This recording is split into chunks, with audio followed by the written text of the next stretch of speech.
What's going on, people? We are Tottenham TV, back here for the match review stream. Tottenham beat Man City by 2-1 in the Carabao Cup. Safe passage into the quarterfinals, where we're going to face another Manchester club in Manchester United. Might be fearing the new manager bounce in that moment in time, but look, it's not time to talk about that tie against Manchester United. It's time to talk about the glorious night at the Tottenham Stadium last night, and look, it really was. It was great. It was great to be there. Evening. It was a lovely evening. Atmosphere was top notch as well. Fans were in full voice. The team were purring last night, and you know, everyone talks about, oh, it was a weak Man City side, this, that. I mean, how many Premier League winners and Champions League winners did they have in their team last night? They had a back four, which was, you know, on any given day can play in the Premier League. They had Phil Foden, who got Premier League Player of the Year last year. They had Matthias Nunes, who's starting week in, week out for them at the moment. I mean, apart from the two kids that they had in the middle of the park, it was a really strong team from City, wasn't it? I mean, I don't know if it's true, but I think I read that we had a younger average age of, we did. The team. So We did. I think that goes to show the experience that was there in both sides. As you say, McAtee and O'Reilly were there. First of all, McAtee is not a youngster as much as he's not a regular for Man City. I think he's 22 years of age. Is he 22? Yeah. He played a whole season last season in the Premier League for Sheffield United. He's got quite a bit of Premier League experience. So he's older than Sarr and Gray. And Udogie. And Udogie. Yeah, and maybe similar age to Brendan, or maybe a bit older than Brendan. But so it wasn't exactly an inexperienced team. As you said, the back five, all players who have played regularly in the Premier League at points, and obviously Diaz even came into the side after Kanji apparently pulled up in the warm-up, I read. Savinho's been brilliant all season. Gundogan is, everyone knows Ilkay Gundogan, as you said, Nunes. So the only real player who was a real youngster was Nico O'Reilly, and we had Archie Gray at right back, who was an 18-year-old. Mm-hmm. So I think when it comes to, obviously you probably say when it comes to proper first choice 11s, we probably had more of our first choice 11s than they did. But I think when you're looking on the two sides, I don't think you look at that thinking, wow, we should be batting that City team. Like, that's a very experienced team that they've probably won games playing a similar lineup many times. And I know they didn't have Haaland, but how many times previously has Phil Foden played that role and done really well? And also they've, as I said before, the game, they've won titles playing with a false nine, like for a whole season. So this is nothing new to them. It's true, but on the flip side of that, did it tell you maybe where their ambitions lie when they've got Haaland sitting on the bench, and for the last 15, 20 minutes, they bring on Wright, they bring on Poussey at centre-back, instead of bringing on a Haaland to really push that issue? Maybe. And he said after the game, Pep, that the plan for this one was not to play Haaland. I don't know how much. I don't know if they were not going to play him at 2-1 down, with a few minutes to go. I don't know when you were going to play him, so I don't know why they put him on the bench at all then, if that was the case. But yeah, maybe it shows it's not their absolute priority.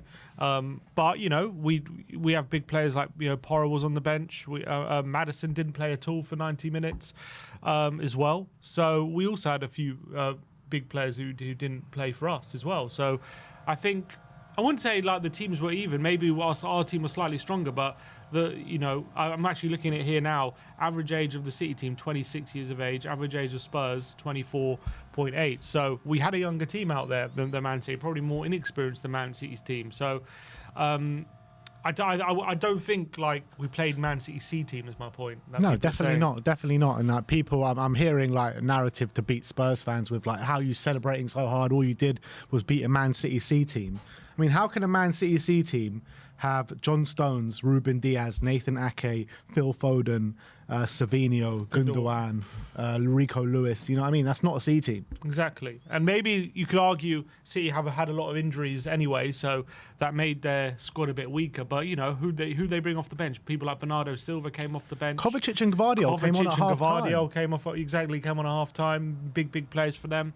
So this was a very, very strong City team, in my opinion. I don't think it was a slightly weaker team, but it wasn't like this like really weak team that like most teams would have beaten. It's a team that you play in a cup competition when you want to make changes, and I think that, and especially with the injuries that they do have, they've got a lot of players out at the moment. And to be fair, we made 6 changes from the weekend, I think, or 5 changes from the game against Palace. Yeah. So it's not like we didn't make changes. It wasn't our.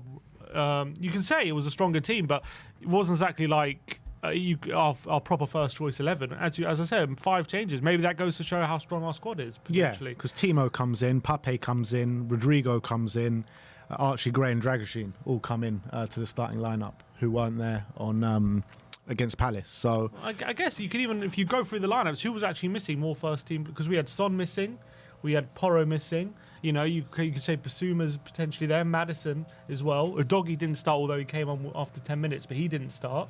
So that's like 5 players who would automatically be in our first choice 11. Yeah. Who's missing for City? You got Haaland. Obviously, De Bruyne is out. But De Bruyne's been injured. De Bruyne has been injured. Like that back 4 could have been a back 4 in a Premier League game very easily. Well, if I look at their starting 11 from the Southampton game, they had Lewis and Ruben Diaz starting the game, Akanji and Gvardiol, Kovacic, Savinho, Foden, Bernardo Silva, Nunes and Haaland. So in terms of the starting 11, Nunes, Foden, Savinho, Diaz, Rico Lewis. So 5 players starting. So it's pretty similar. Yeah. So I think it was a very well fought victory, really big victory in the context of our season as well, after the really bad defeat against Palace on the weekend. We needed to bounce back, and I think everyone, when the lineup came out, was breathed a bit of a sigh of relief that it was actually quite a strong lineup on our case.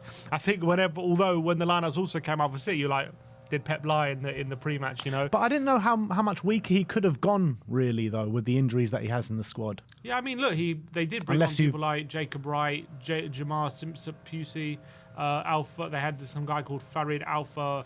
But I didn't think he wanted to completely disrespect the game and disrespect the tournament. You know what I mean? Like, as much as like putting out a team that you think can do the business without like completely disrespecting it, that's probably as weak as he could have gone. I guess, and it's still a bloody strong team. Yeah. So, I think when the lineups came out, I think you probably look at it thinking we fancy our chances, but also that is a strong City team. We can't take it for granted at all. I just had a feeling all the week coming into it and coming to the stadium and being there. I just felt like it was written on the cards for us to win yesterday. I had no like nerves or anything like that saying like, oh, we're going to lose this game. Like I really thought we were coming into this. We were favourites with the bookies for some reason, maybe because they thought Man City were going to go really weak. But I really thought we were going to win the game, and I think we played such a good game of football yesterday. I mean, there was 20-minute period in the second half, towards the end of the second half, where Man City were dominating us. They were creating chances. They had that chance with Foden on the volley. First half, sorry. Yeah. When he had a chance with Foden, where he should have put that in the back of the net. But apart from that period, I felt like we were fairly comfortable throughout. It was we actually adjusted our game quite a bit, It was a bit of an ugly win in a way, because I know we played some great football, and if you look at the first goal, brilliant build-up. I know people call it a counter-attack, but it actually comes from our build-up. Very similar. It was actually similar to like some of the goals we scored under Conte in terms of drawing on the opposition, then some really good build-up, and then hitting them in behind. Wasn't it like... How many players touched the ball in that build-up? Because I know Dragoshin and Romero both had touch on the ball. That lovely back heel from Brennan Johnson. Yeah, because Romero played it to Gray. Gray plays it down the line to Brennan, who flicks it into Decky, and then Decky's away down that right-hand side, and he played a beautiful ball. That ball from Brennan down the line to Decky was brilliant. Yeah, really instinctive flick. He's tried that a few times, and sometimes it hasn't come off, but it definitely came off yesterday, playing through that City press really effectively, because Ake is coming towards Brennan, and he's about to get close to him, and he just does this flick behind him beautifully right into Decky's path. Decky's then away down that right-hand side, and that's the beauty of having Decky in that role, because when he gets in those positions, because he's played right winger so much in his career, he's kind of comfortable in those positions as well, as much as we know how great he is in the centre. Pinpoint ball, wasn't it? Yeah, on his right foot as well, which is obviously his weaker foot, right into Timo's path, and then there was a big breathing when you see Timo running into it, like, oh my God, is he going to screw up another chance, or is this going to be his moment? And to be fair, he takes it confidently. Takes it with an intercept, a lot of power, confidently past the keeper. Also right in the corner, but it was enough power and wit just to beat Ortega, and it was a really confident finish. And what was that, inside the first 10 minutes, and it was a brilliant start. And so you saw how happy the players were for him getting that goal. You saw how the crowd reacted. He was said in an interview after the game, he was so, how the crowd reacted to that goal gave him just so much happiness. So look, hopefully he can start getting a bit more confidence after that goal. But yeah, brilliant start to the game for him and a brilliant finish. And that's a finish that maybe like a few weeks ago, or the last few games, he's been kind of meekly giving it straight to the keeper in those kind of areas. But this one was confident, and this one had a lot of power on it, and that was positive. Let's be real. He did give the keeper a couple of ones of classic Timo finishing, but it was an instinctive finish, and that's what you want from Timo. You don't want him to have too much time to think about where he's going to put it, or for it to play on his mind a little bit. You just want Timo there, snapshot, bang, in the back of the net, and he's got that in his locker. But you saw during the game, when he's got too much time to think about it, it just goes a bit wrong for him. I mean, there was that one where he goes through on goal, and I had no kind of hope he was going to finish it, and obviously it was just wide. Watching it back, he connected really well. He did connect it really well, but it didn't hit the target. It didn't hit the target. It was a whisk wide, but actually I thought the chance was a lot more difficult than we gave it credit for in the stadium. But you know what? To be fair to Timo, because we give him a lot of stick, the fan base and us here on our channel, but I thought he was a constant threat when he was on that pitch. Until he got taken off. I don't know if it was fatigue or injury. I mean, Ange says it was fatigue. To me, it looked a bit more than fatigue on the pitch, but he was a constant threat throughout. And when you're talking about the front three, he was the biggest threat out of all three, in my opinion. And credit to Timo, because whatever we want to say about him, yes, he misses a lot of easy chances, but he keeps getting in there. He keeps getting them, and that's something that you can't discount. As much as we're frustrated a lot of the time with what he does when he gets those chances, he doesn't hide, does he? He keeps getting in those positions, and that's a skill in itself to keep, it's not easy to keep making the timing of the runs and keep getting in those positions. And as much as it's frustrating that he misses them, if you get in there enough times, something's going to come off you eventually, and you got to praise him because he does keep getting in those really dangerous positions, and he keeps being found. And it's not a coincidence that a lot of our chances fall to him. It's true, and yeah, he does need to get credit for that, but ultimately, it means nothing if he's not getting any assists or goals at the end of them. It just causes a massive source of frustration. But yesterday was different, because yesterday he put it in the back of the net, so he's got to get massive credit for it. I mean, yeah, obviously it means little when you're missing those chances, but I'd much rather a player getting those chances and getting in those positions, because it makes the opposition think. If you've got a player just being anonymous and not getting in those positions and being kind of contained easily, then it's a lot easier for the opposition to get on top of you. But when you've got a threat in behind like Werner, who keeps the opposition guessing, even if he's missing the chances, it does change the dynamic of the game a bit more for the opposition. Maybe they drop a little deeper and it changes it, and they have to adjust to it because they've got a player getting those chances. So I think it does make a bit of a difference. The second goal is, again, absolutely brilliant. Short corner routine. Decky plays it to Pape on the edge of the box. What a strike from Pape Matar yesterday. Oh my days. Every time you watch it, it just seems to get better and better and better. The curl and the swerve on that shot just goes all the way. It looks like it's going wide, and then it just like dips into the bottom corner. No keeper is saving that. Yeah. That is such a strike of the highest degree, and I thought Pape was brilliant in the first half. I think it was the right decision to take him off, because he could have definitely got himself sent off. I think he was probably on his last warning at half-time. But Pape, we keep saying it, he's growing into the season in a really big way, and I think it's really hard to ignore him in the starting 11 now. Yeah, at the moment, he's really contributing in the final third. Obviously, it was a brilliant strike, and it's not often he scores goals from that kind of range, but I do think he's got an underrated shot on him, and I think maybe he should be shooting a bit more from that range, albeit there are sometimes he shoots too much. But I think in general, I think he's actually got quite decent shot technique, and he actually, the way he passed it was probably a good 25, 30 yards out, passed it with the instep so confidently, and it comes from a short corner routine, which actually, interestingly, just before that, we had a routine which fell to Decky on the edge of the box, who ballooned it over the bar. Quite similar to the one that Bournemouth had against Arsenal. We kind of manoeuvred it so Decky had a shot on the edge of the area. And this time we went to Pape, And this time it was a brilliant strike, and I think Ortega must have seen it late because it is right in the corner, but he does kind of get down quite late. I felt to it. Maybe he could have reacted to it quicker, but he just bends it around the whole City back line unsighted, and it was such an accurate shot from Papo with so much power.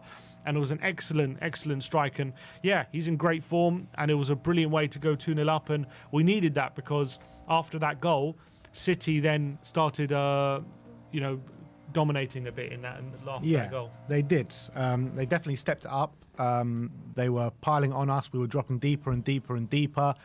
And they get their goal right at the end of the half, which was, again, poor defending from Spurs. I mean, Spurs players dragged out position, but I'm looking at that goal and I'm thinking, what the hell is Brennan Johnson doing? Because there's a man, Nunes, at the back post, and Brennan Johnson's kind of creeping in. It looked like he was about to follow Nunes, but then he kind of like tucks inside. I don't know what he's doing, really. Yeah, I'm watching that goal back. I thought initially, because Gray tucks in, so you're thinking Nunes is there free at the back post, like, where's Gray? But Gray's tucking in, I think, to Phil Foden in the centre.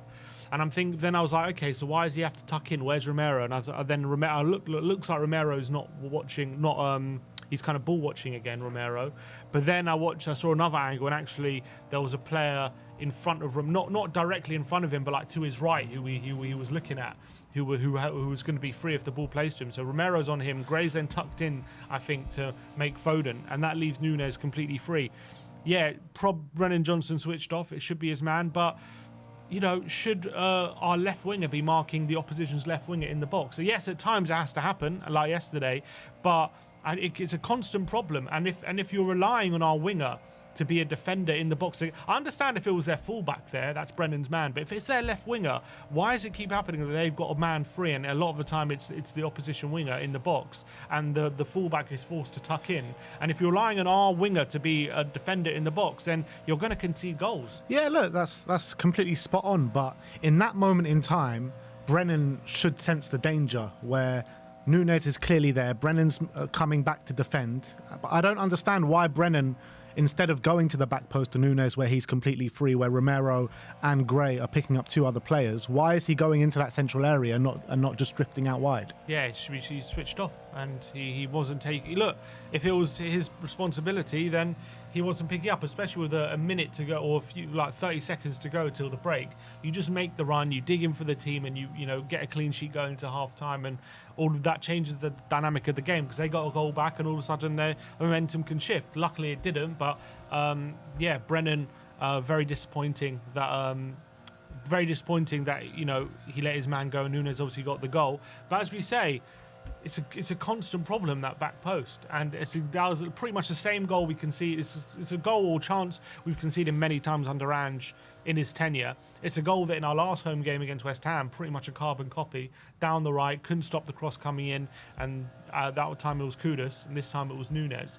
And it seems something that, I don't know if it's just something we're going to have to put up with, and sometimes players are just going to have a chance at the back post, or is it something that Ange is looking to rectify? Because at the moment it's been a problem pretty much ever since he took charge, and it doesn't seem like we're any closer to rectifying that issue. Yeah, but look, I think that there has been problems where it didn't look like Ange was looking to rectify issues before, where there'd be the fullbacks completely non-stop inverting and not showing any flexibility, whether it would be defending set pieces.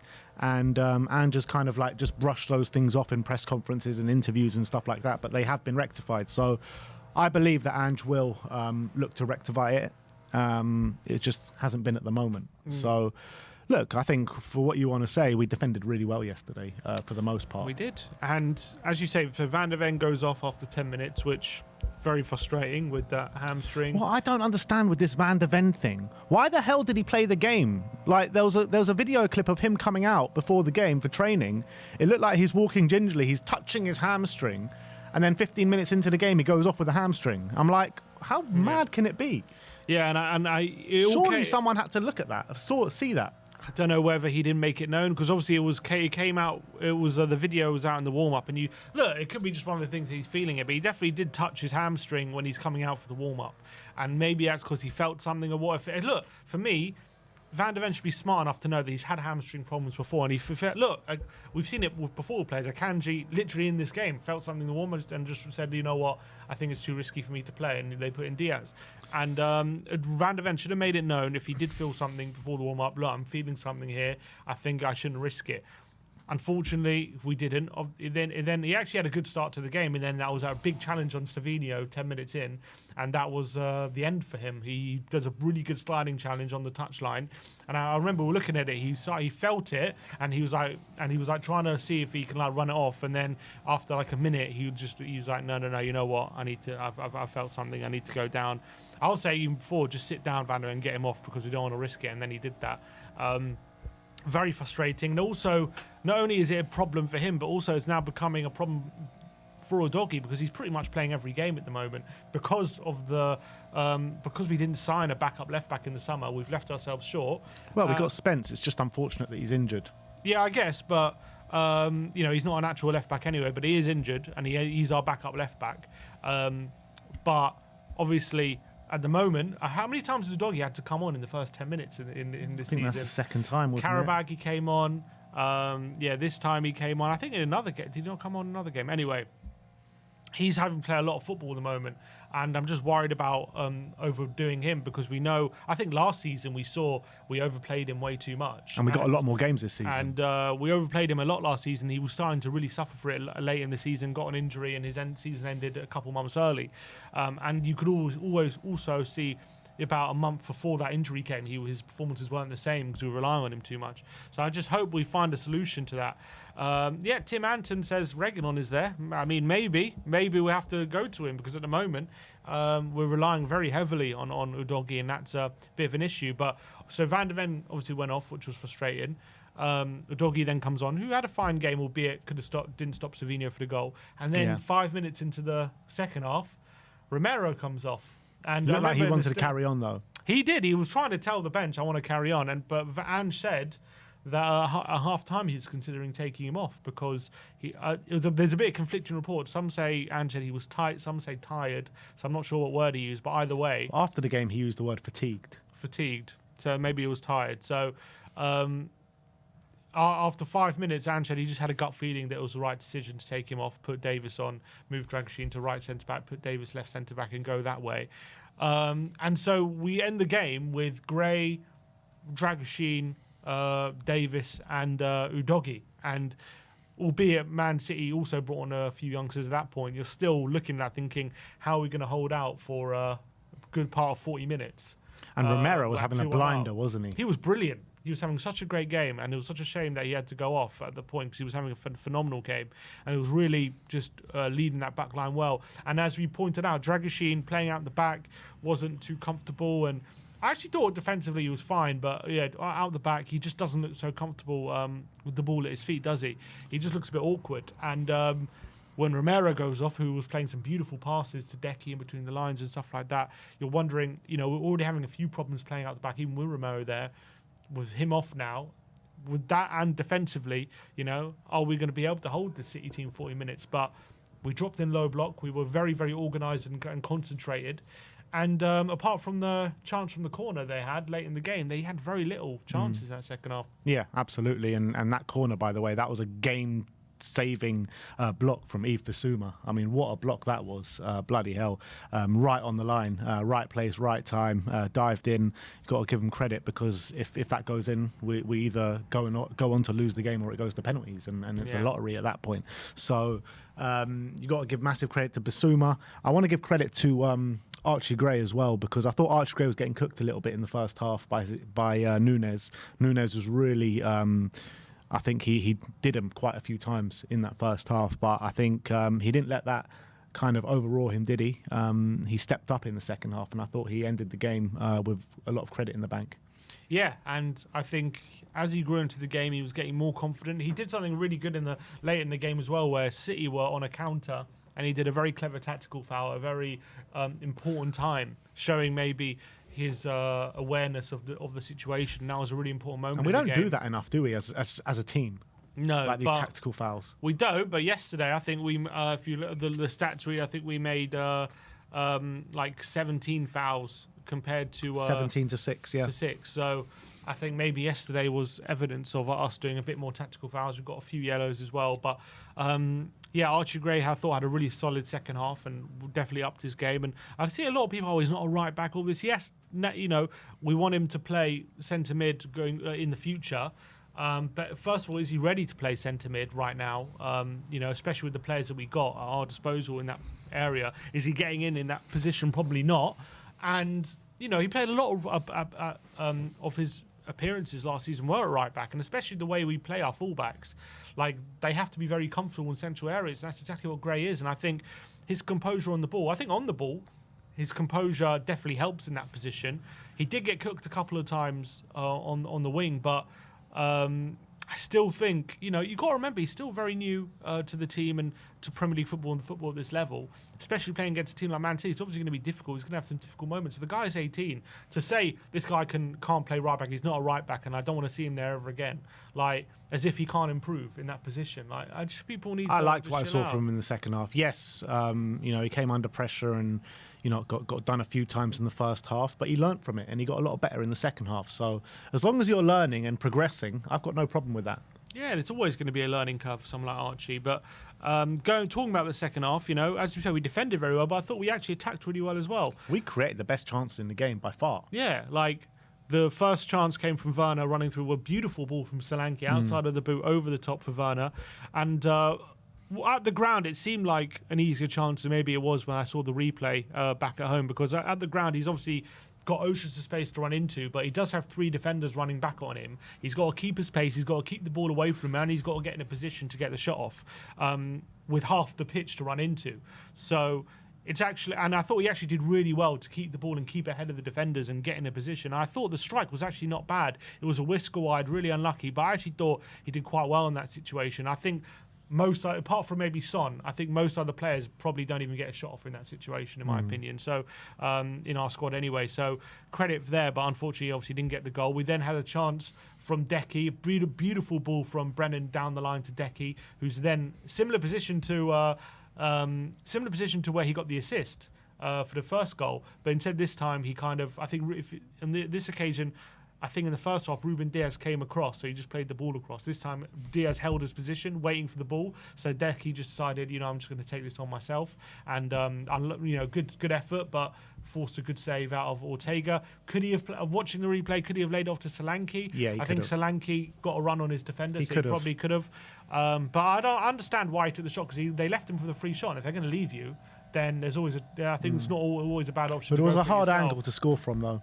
It's difficult. Well, wasn't for someone like Decky, it wasn't the most difficult. I think Werner was marked, so I don't think you can go for Werner. Solanke was marked, but he did get a run on him. I felt like Ortega always had that covered, that shot.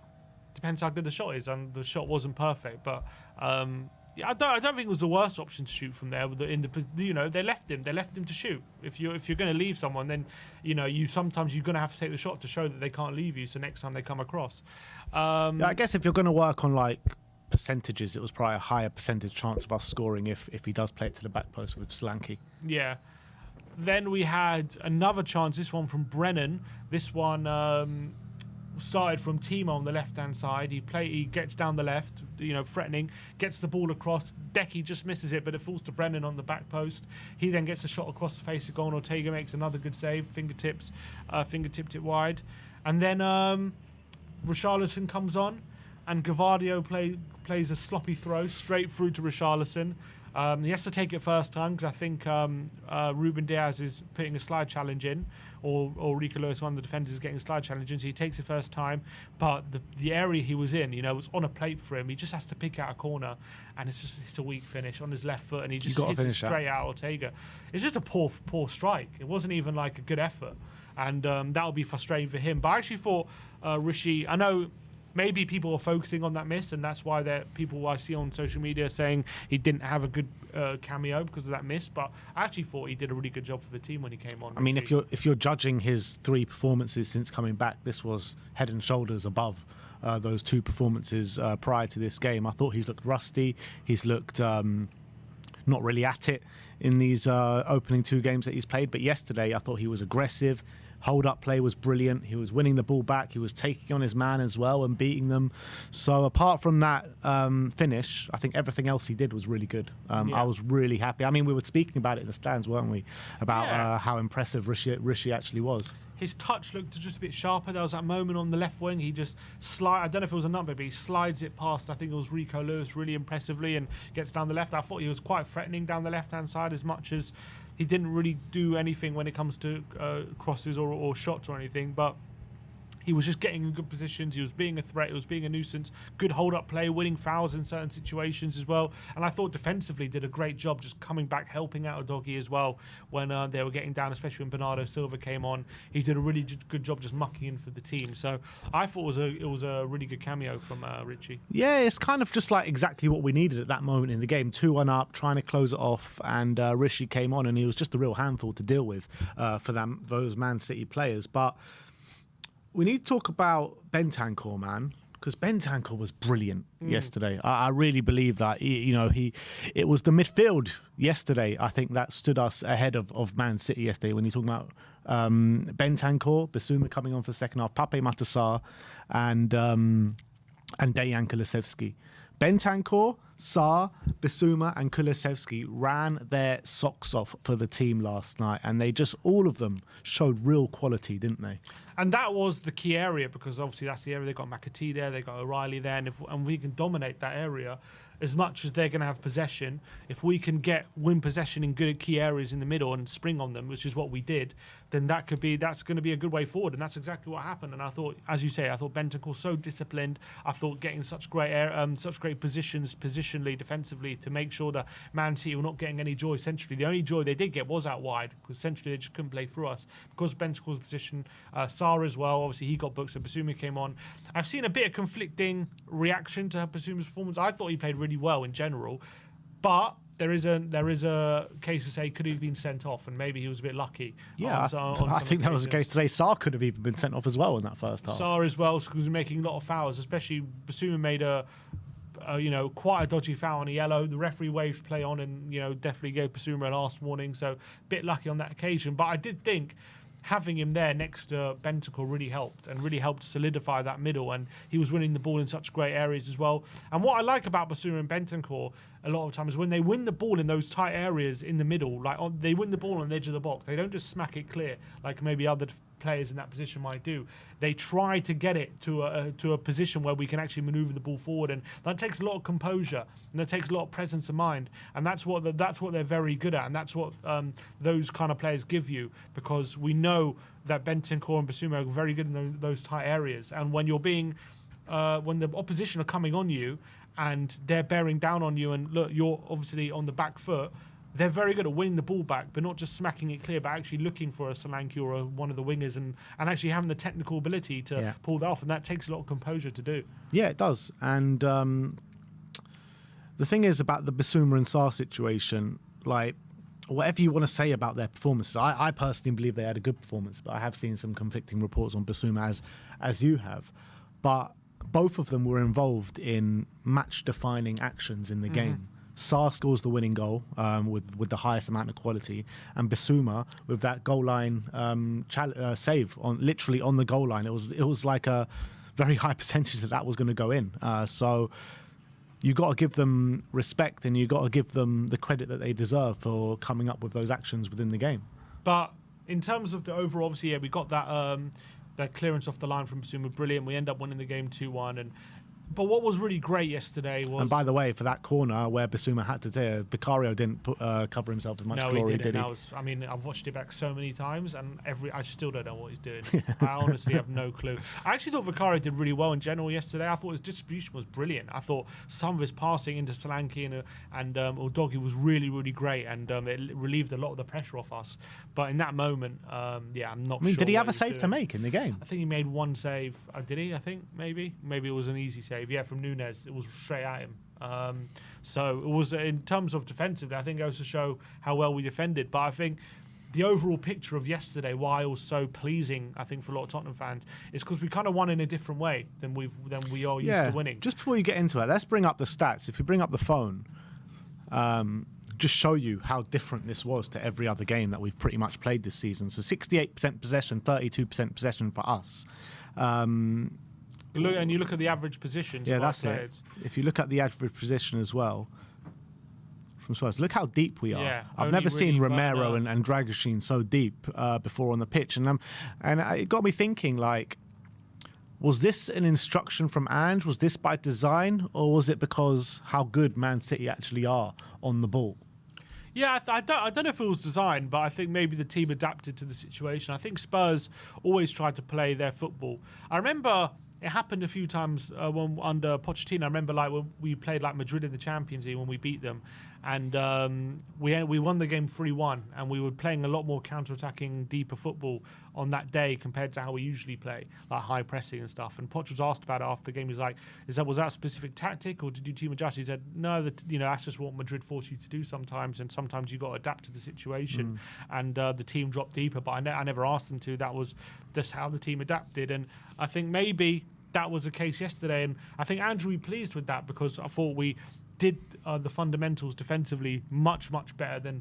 I think that's probably one of the best performances I've seen from us from a defensive point of view, when we're actually concentrating on our defending and in our rest defense, because I've said it so many times, our rest defense, so like under Ange, is just really poor. And it's atrocious a lot of the time. And a lot of the time, we just rather not being in those situations enough. That's why we don't concede as many, or we restrict the chance of the opposition sometimes, because we just dominate the ball so much. We don't actually have to have a rest defense a lot. But yesterday, we did have to have a rest defense for a lot of that game, and we did it really effectively. 2 defensive mids there. We had the back 4 with Davis and Dragusin at centre back, who aren't our best defenders, and they still were just did really effective job just keeping Man City at bay, making sure they got nothing down through the centre, and if they had to get any joy, it was going to be through crosses. And if you're crossing the ball, with all due respect to people like Foden and people like that up front, you're going to probably back Dragusin and Davis to get the better of them, especially aerially, and that's exactly what happened. So we did have to win in a much more different fashion. We had to play a different style of play yesterday. It was a bit of an ugly win at times yesterday.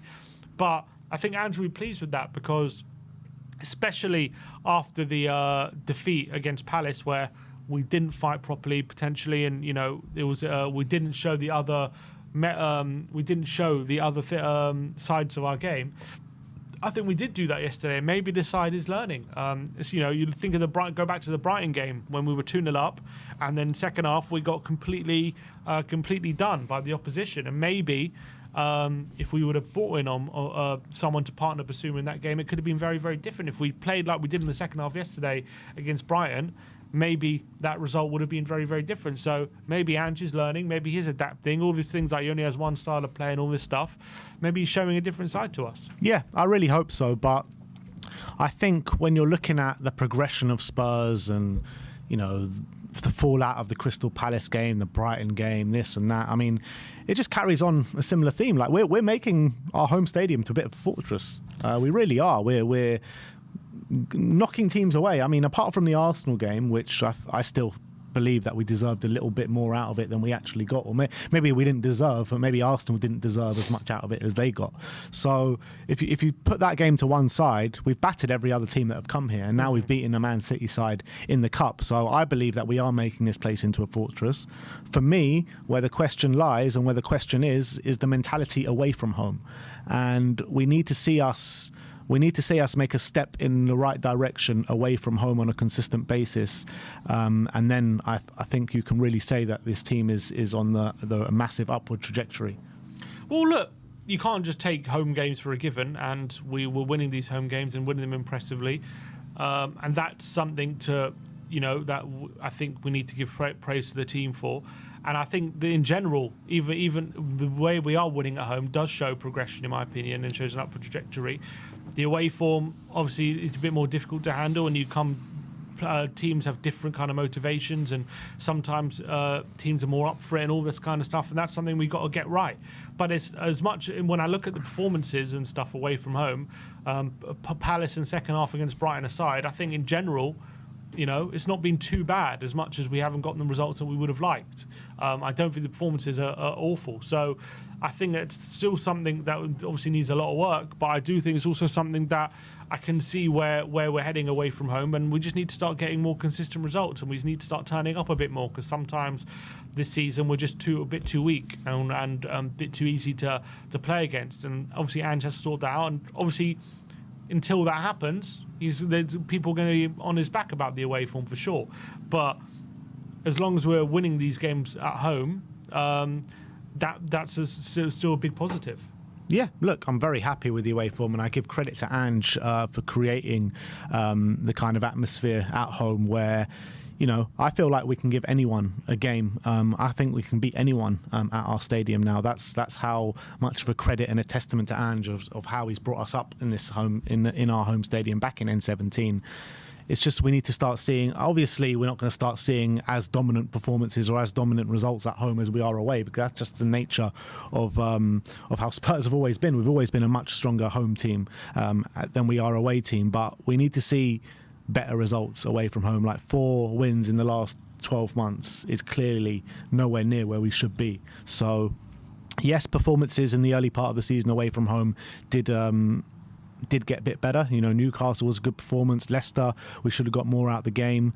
But these last 2 performances, second half against Brighton and the Crystal Palace game, it makes a lot of people question, and quite rightly so, because they were nowhere near good enough. Until it improves, people will still question. Yeah. So I don't doubt in my mind that, I keep saying this, that Ange is the right man for the job, because I see progression. I see Spurs going on an upwards tick, but when these results and then when these performances come about, it just makes you very frustrated, doesn't it? And we need to see improvement. So I'm very happy that we beat Man City yesterday. I'm liking, on a general basis, how the team are playing this season. I've seen a lot of positives as from this season as opposed to last season. So we just need to keep going, and we need to keep making these improvements, and I believe we will get the results will start coming away from home. But how Spursy can you get? How Spursy can you get? We on the weekend we lose to a team that haven't won all season, and then last night we beat a team that haven't lost all season. Like, can you get more Spursy than that? The most Spurs thing I think I've ever known. And I love it. People have been posting on social media just like how Spursy this is. Like under Conte, we lost to Burnley, then beat Man City. Under Redknapp, we beat AC Milan. The next game we lose away at Blackpool. It's just so Spurs. Last season, beat Villa 4-0. Next game we lose to Fulham 3-0. Yeah. It's just classic Tottenham. I think even when we beat Inter Milan, or taxi from Icon, next game we lose 4-2 to Bolton. That is just, as Mourinho would call it, football heritage. That's football heritage. Well, Ange is here to dispel that football heritage and to bring on a new heritage here to Tottenham Hotspur. Well, he hasn't dispelled it yet. Not yet, not yet. That's exactly what's happened. But it's just something that every time we have a great result, it's always followed up by something bad, and vice versa. Every time at our lowest, for example, 2-0 Portsmouth in the FA Cup semi-final, we follow up by beating Chelsea and Arsenal back-to-back. Yeah. It's just Tottenham. That is just that's why you just can never know what you're getting with this club, because whenever you're at your highest, you're going to come crashing down. Whenever you're lowest, you always get something that's going to give you a pick-me-up straight away. Yeah. It always happens that way.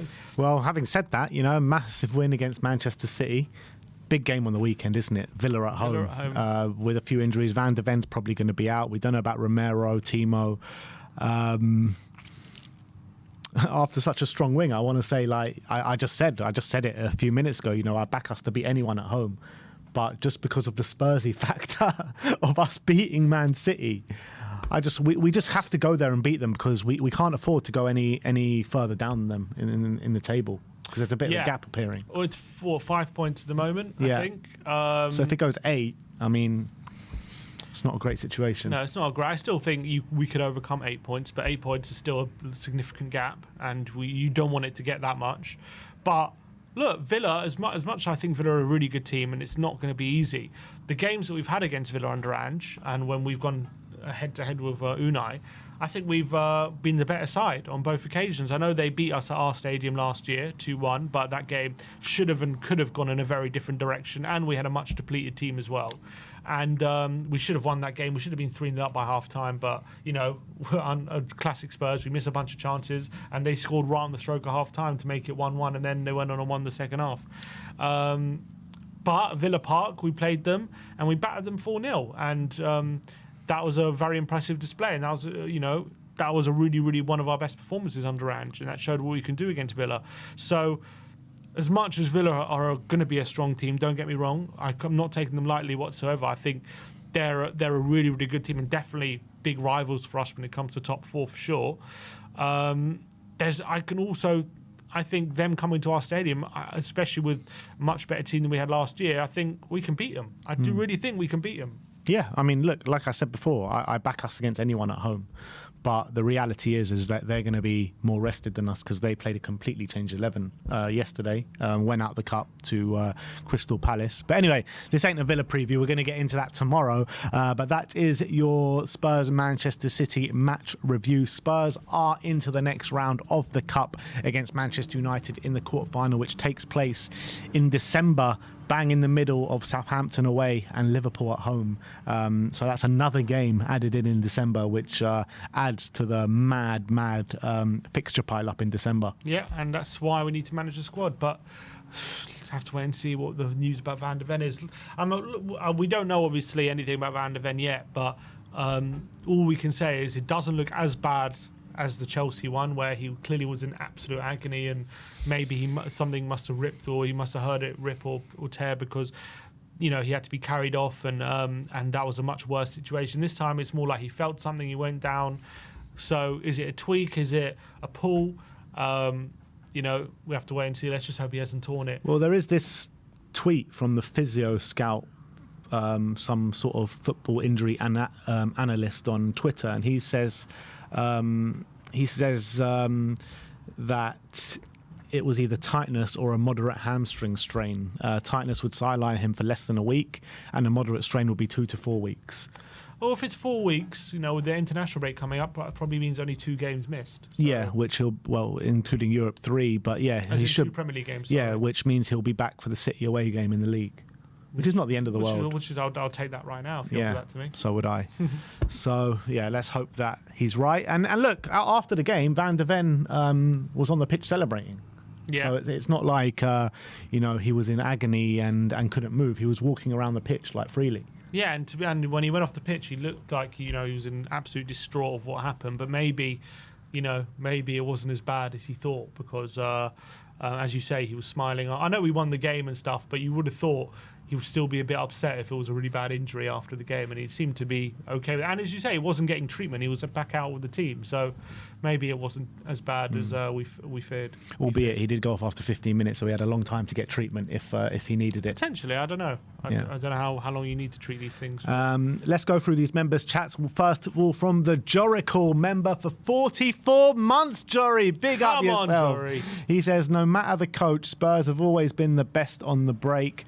Fast break footy is the real Spurs DNA. Every top team fears a fast breaking Spurs.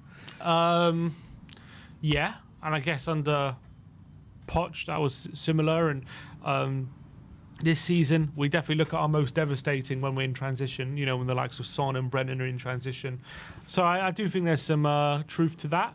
So yeah, I think that, but that's obviously hard to manufacture those moments. When teams are sitting deep and stuff like that. But against a team like City, where we know they're going to come at us, obviously it's easier to do that, isn't it? Tom81, member for 24 months. Big up to yourself, Tom. And he says, saw a different side to Spurs last night. Was pleasing to see. Think we looked more assured with Dragoshin, no nonsense defending up the Spurs. I thought Dragoshin was brilliant last night. The only concern I have with Dragoshin is on the ball, and particularly when he was on the left-hand side. I felt like when he was on the left-hand side, he just looked so uncomfortable, always trying to check back to his favoured right-hand side. And I think if we have to go with Dragoshin and Romero, this weekend. I would like to see Romero go on the left and Dragusin go on the right, because I felt like when he was back on the right, he looked a lot more comfortable. And I think that is what we did when we played Newcastle, isn't it? Yeah. Earlier in the season. Yeah, it was. We did do that, which was interesting because last season we did what we did last night, which was Romero on the right, Dragusin on the left, and Dragusin never looked comfortable there. And then this season we changed it, and I thought Dragusin looked a lot better, albeit maybe Romero didn't look as good, but Dragusin looked a lot better. But last night he kept Dragusin on the left, and maybe it's just because that's how Romero started, so he just wanted to keep a bit of continuity. But yeah, I think that's what I'd prefer, Dragusin on the right. Ben Kaufman, member for 39 months, and he says 39 months, time to celebrate with some mince pies. And where's our mince pies? Put the mince pies away, Ben Kaufman. Get the latkes out. It's time to go in December soon. Yeah, the donuts. Donuts and the latkes, you know it. All right, well let's go on to the player ratings, and let's start off with Vicario. Sim gives him a 7. I gave him a 6. It was a fairly quiet night for Vicario, to be honest. One save during the day, which was kind of a routine save.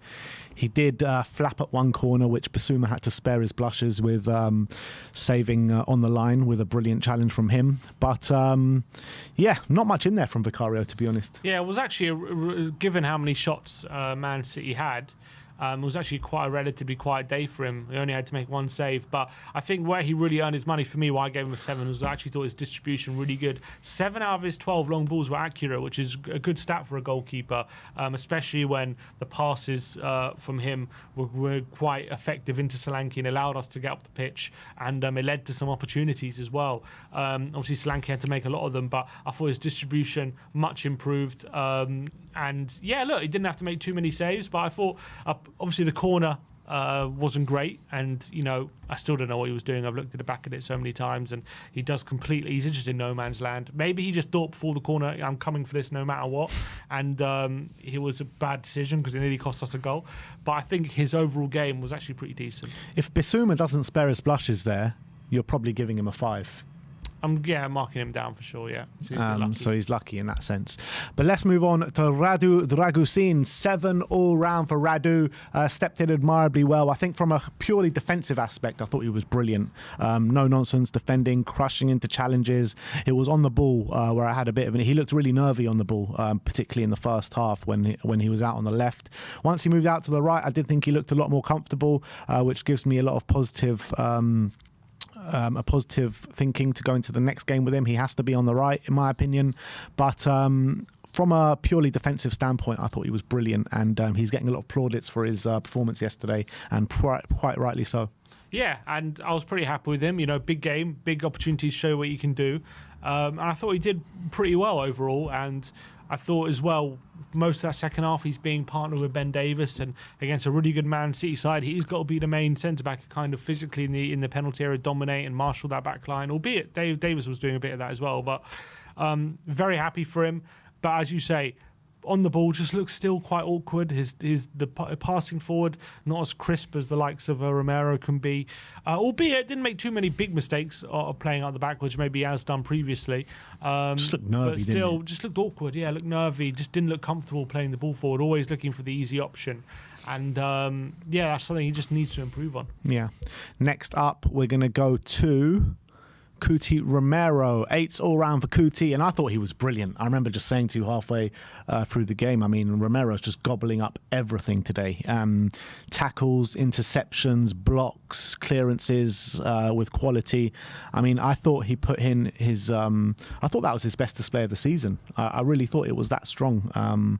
It was lovely to see. I mean, yeah, maybe he was slightly at fault for the goal for being drifted out of position, but I thought apart from that, I thought he was perfect. Yeah, and yeah, obviously his game only lasted 52 minutes, but I thought he was absolutely fantastic, probably one of our best players in that time. So I thought he had a dominant display, so aggressive. When he's in that mood, when he's just so aggressive, getting close to all the attackers, really, you got to be really happy with that kind of display. And then obviously you just see his ability on the ball. Some of the passes he played directly to Decky in that into space were just fantastic and really set us up in good moments. And he's just got nerves of steel when he's playing out the back. Everyone gets really nervous. The crowd, you can feel the tension, but not for Romero. He knows what he's doing. And yeah, I thought it was a really good display. And shame only lasted 52 minutes. Let's hope he's okay.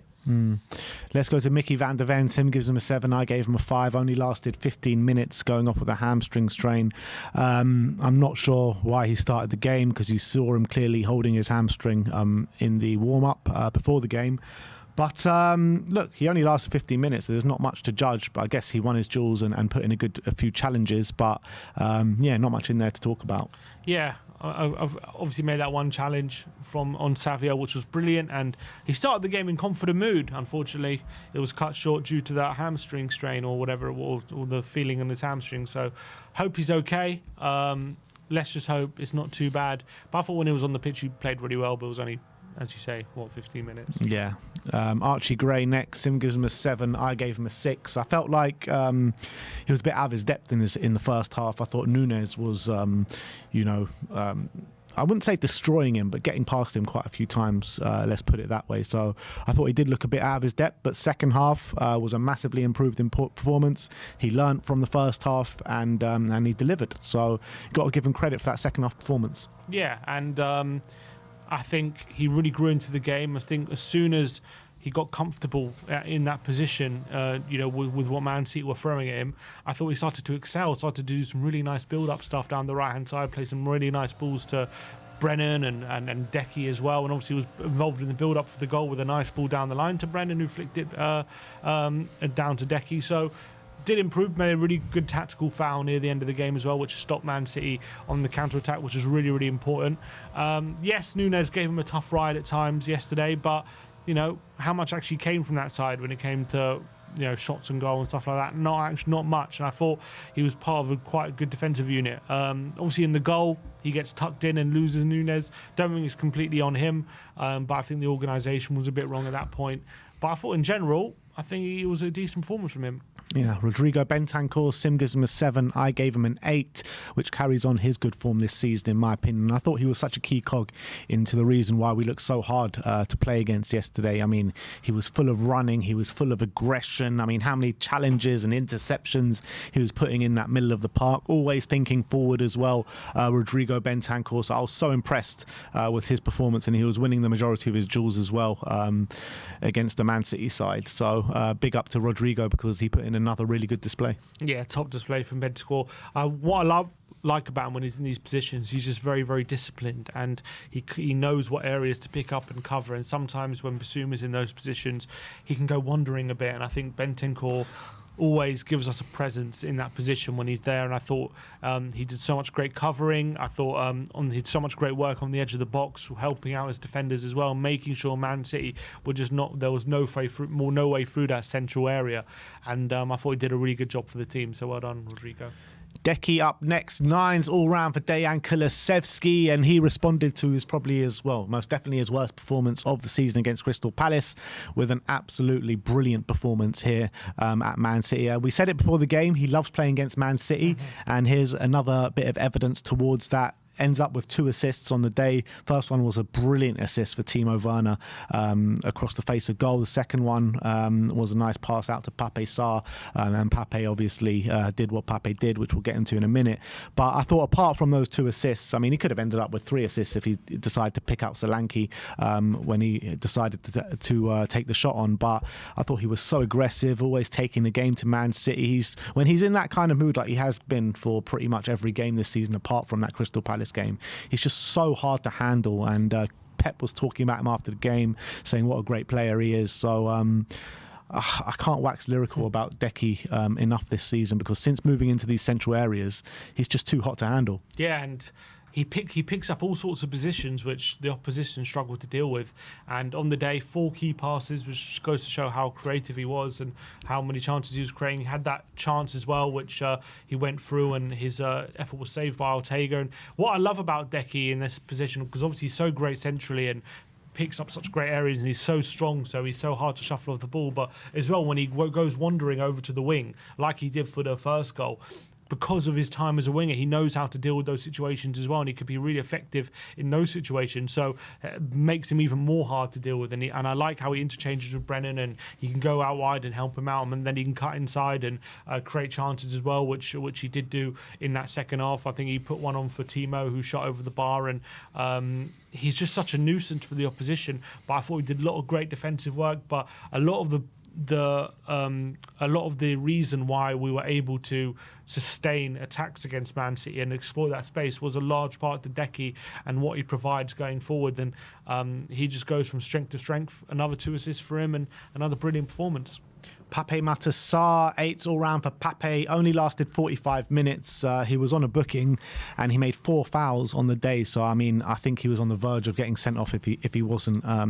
He was definitely on his last warning, that's for sure, because he did put in a challenge in the last few moments of that first half where it was kind of like a borderline yellow card, and the referee did let him get away with it, in my opinion. But look, he scores that brilliant goal, really picked that one out. He had all the bend and the swerve and right in the corner as well.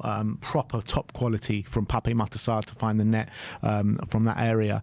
But apart from that, I felt like he was like keeping that midfield and the team together, all that passing. I mean, he kept passing it in really good areas of the pitch, keeping the ball ticking over. He was aggressive in the middle of the park as well. So, I mean, this guy is growing and growing into the season and just had his best moment of the season. So long may it continue. Yeah, and he's being really effective at the moment. He's coming in, he's taking his opportunities when he's found them. We know that he struggled near the beginning of the season, but I think he's been so great over the past few games, and another example of it yesterday. And he's adding those goal contributions that when you're competing with the likes of Maddison and Decky for those spots in the centre, that is something you're going to have to provide, or something you're going to have to show you're capable of doing. And brilliant goal yesterday, brilliant technique on the shot. That's his 3rd goal of the season so far, which I think matches his total of the whole last season when it comes to goals. I think albeit 2 of them being Europa League. But still, fantastic strike, really, really brilliant stuff from Pape, and I thought he just helped Bentancur with his defensive duties yesterday so well. Yes, he made 4 fouls, a lot of them tactical fouls, just breaking up Man City. It's no surprise they looked a bit disjointed and found lack of rhythm because of what he was doing to break up the play, and got rewarded with his goal as well. So brilliant stuff from Pape. Timo Werner, 8s all round for Timo, which is definitely the biggest rating that we've given him this season. Got his goal in the opening 5 minutes, which was a brilliant finish, instinctive finish that I don't think the keeper could have saved. Brilliant stuff. And I felt like for the time he was on the pitch, he was just a constant threat down that left-hand side, getting in good areas, taking on his man, showing his pace. Yeah, he got in good situations where he probably could have got more than a goal, but the key message is he actually got on the score sheet this time, and he was a constant threat throughout. And when you're judging him against the 2 other players in our front line with Solanke and Brennan Johnson, I felt that he provided so much more of a threat than those 2. Yeah, and I thought Timo looking a lot more confident in this game for one reason or another. He said after the game how difficult the last few weeks have been for him, and we could see that on the pitch. With every missed chance, his head drops lower and lower. But maybe that goal right at the start of the game just gave him that little shot of energy and shot of confidence that he needed, because he took it so well. Maybe it helped he didn't have a lot of time to think about it. But again, getting in that position, making sure he's busting a gut to get in that position on the left-hand side and in attacking the space ruthlessly. And this time when it fell to him, he didn't think twice, into the back of the net. Brilliant finish past Ortega, and he was, as you say, a constant threat in behind, and you need that when you're playing against Man City, because Man City pen you in and they dominate possession, and they try and not let you out. And he did brilliantly, just getting in behind and making sure that even when Man City do that, he's still stretching them and still forcing them to think about where he's going to be. And had the goal, he had the chance where he was through 1-on-1 and was unfortunate, took it well, but just whiskered wide of the post. Was confident enough to cut inside and have a couple of shots on 25 yards, albeit probably not the best shots on that occasion, but still had the confidence to do it. Set up a chance for Brendan Johnson as well, so he was a constant threat down that left-hand side, and that's no mean feat to do that against a team like Man City. So fair play to Timo, and hopefully more performances like that, I guess. Yeah, let's hope so. Next up is big Dom Solanke, 7s all round for Dom. I think he, again, what you're going to get with Dom is he's going to run his socks off and work his socks off, and I think he did that last night. He had a bit of quality in his passing as well. He he laid one really good chance for his one key pass in the game.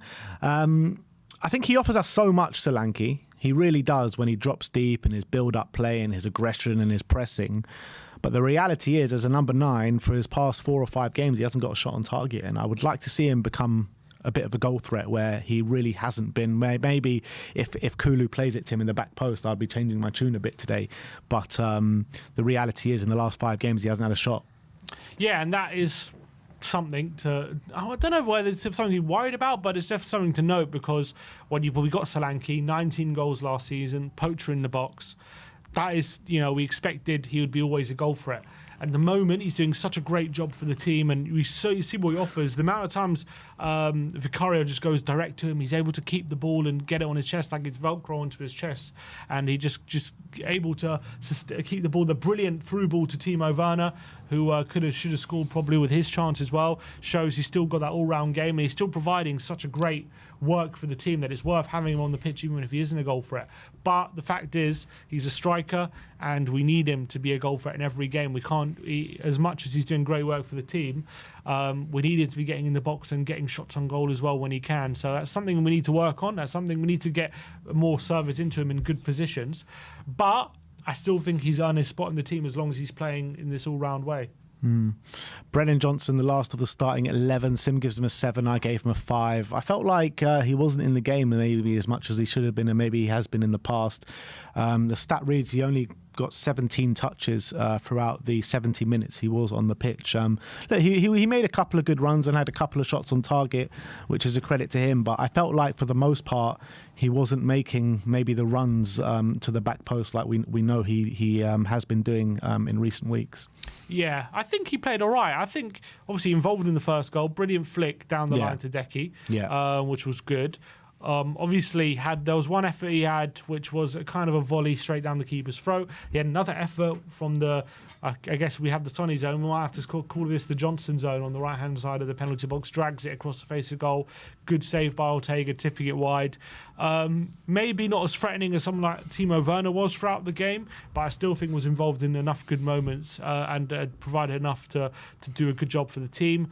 For the goal, though, we conceded, didn't cover himself in much glory, left Nunes free, who ended up poking at home in the back post, and that would be frustrating. But I thought Johnson still provided enough threat for me to say he had a decent game, so I gave him a 7. I don't know about you, but I feel like his performances have diminished a bit since he's come back on social media. Yeah, I'm calling for a campaign to get him off social media again. I'm not going to go into that, but you can start a hashtag if you want. Subs, Destiny Udogie, who came on for Van de Ven early stages of the game. 7s all round for him. Probably could have got closer to Savinio to block the cross for the goal that Man City scored. But apart from that, I felt like he was involved in a lot of really good build-up play down that left-hand side of the pitch. So yeah, worry that he's playing so much football, and whenever he goes on the bench, he's forced to come on through an injury or a red card or whatever it may be. But he doesn't let his standards drop, so big up to Destiny. Yeah, but it is starting to be a bit of a theme with Destiny, where he is letting crosses come across the box on his side, and obviously happened at West Ham. It's happened a few times now, and albeit we are allowing people to be free at the back post, which is also frustrating, but he's also allowing these crosses to come in too often. So that's something he needs to work on. But I think in general, still so strong, so effective. I think he dealt with, Savinio was getting a bit of joy, but I know he got the assist, but I thought in general he dealt with him really well. He's so strong, and I thought when he came on, he was really, really solid. So I think 7 is fair rating. Bissouma, Sim gives him a 7. I gave him an 8. A couple of sloppy moments in there from Bis, but he was on the pitch for 45 minutes because Sarr was about to get sent off, and Bissouma gets an early booking and he could have got sent off himself because he just, the thing is that really annoys me with Bissouma, he just puts in these stupid fouls sometimes where he just doesn't need to do it, and he picks up silly bookings quite often. However, I did feel like he added a lot for the team off the ball. He was putting in some really important challenges, and obviously the most important one is the goal line saving clearance, which ultimately won us the game. So he's got to get marked off massively for that, completely saving Vicario's blushes. So if it wasn't for Bissouma on the line there, we either go on to, well, we could be looking at penalties, and it's 50-50 whether we go into the next round. So big up to Biss. Yeah, I thought really strong second half show from Biss. I think there is definitely an argument he was lucky to stay on the pitch, got booked, and then had a foul on, I think it was Rico Lewis, and the referee definitely gives him a talking to at that point, but could have been a second yellow. I don't think he'd have any complaints, but I actually thought him and Bentancur, that shield they provided for the defence was really, really effective, and they did such a good job just making sure we saw out the game. And as you said, that clearance off the line was brilliant. It was actually like sticks a leg out, and that was such a big moment in the game, as you said, game-winning moment from Bissouma. And I thought with some moments as well, he just relieved the pressure with some really good composed play in the middle, able to clip it out to certain players and start us on counter-attack. So I thought the sub really helped us see out the game from Ange. Ben Davies up next. Him gives him an 8. I gave him a 7. Had to come on in the early stages of that second half with Romero, who Ange wanted to take off as a precaution, apparently. And I thought he was part of a defence that was really solid, that didn't let Man City have any serious chances in that second half. Everyone was probably worried when they saw Ben Davies in a pairing with Radu Dragusin to close out that game with. But I thought he stood up really well for the team and showed his experience. Yeah, and I thought he was brilliant when he came on. Didn't put a foot wrong, was really aggressive, made sure that he was getting to passes first as well. I thought his heading was really good. I thought he was winning quite a few aerial challenges. And I just thought on the ball, added a bit more composure on that side to what Dragusin was offering, was able to play the ball a bit more confidently. And, you know, we're all quite worried when he came on that, is he going to get bullied and all these kind of things? It's going to be him and Dragusin in the centre. I thought he did really well. I think he deserves a lot of credit for how he came on and performed. So I'm going to give him credit, Ben Davies. I gave him an 8. Next up is Richarlison. 7s all round for Richie. Definitely his best display of the season so far. He came on and he just provided a real good service for the team where, you know, he was really hard to deal with. I felt he was putting in challenges, winning the ball high up the pitch. Dribbling ability was on show. He was a threat. He was a constant nuisance to Man City. And yeah, look, he wins the ball. He picks up the ball from a bad pass from Gvardiol, and he's got to be scoring that. But apart from that moment, I think he did everything else really well on the pitch. So I give massive credit to Richarlison because he's looked really rusty the last couple of games. And yesterday, he looked on point. Yeah, he looked a lot sharper, albeit he didn't look sharper in front of goal with that chance. But I thought down that left-hand side, I know it's at the moment it's not his favourite position, but I thought he did a really good job for the team defensively and also on the ball, just relieving pressure, winning fouls.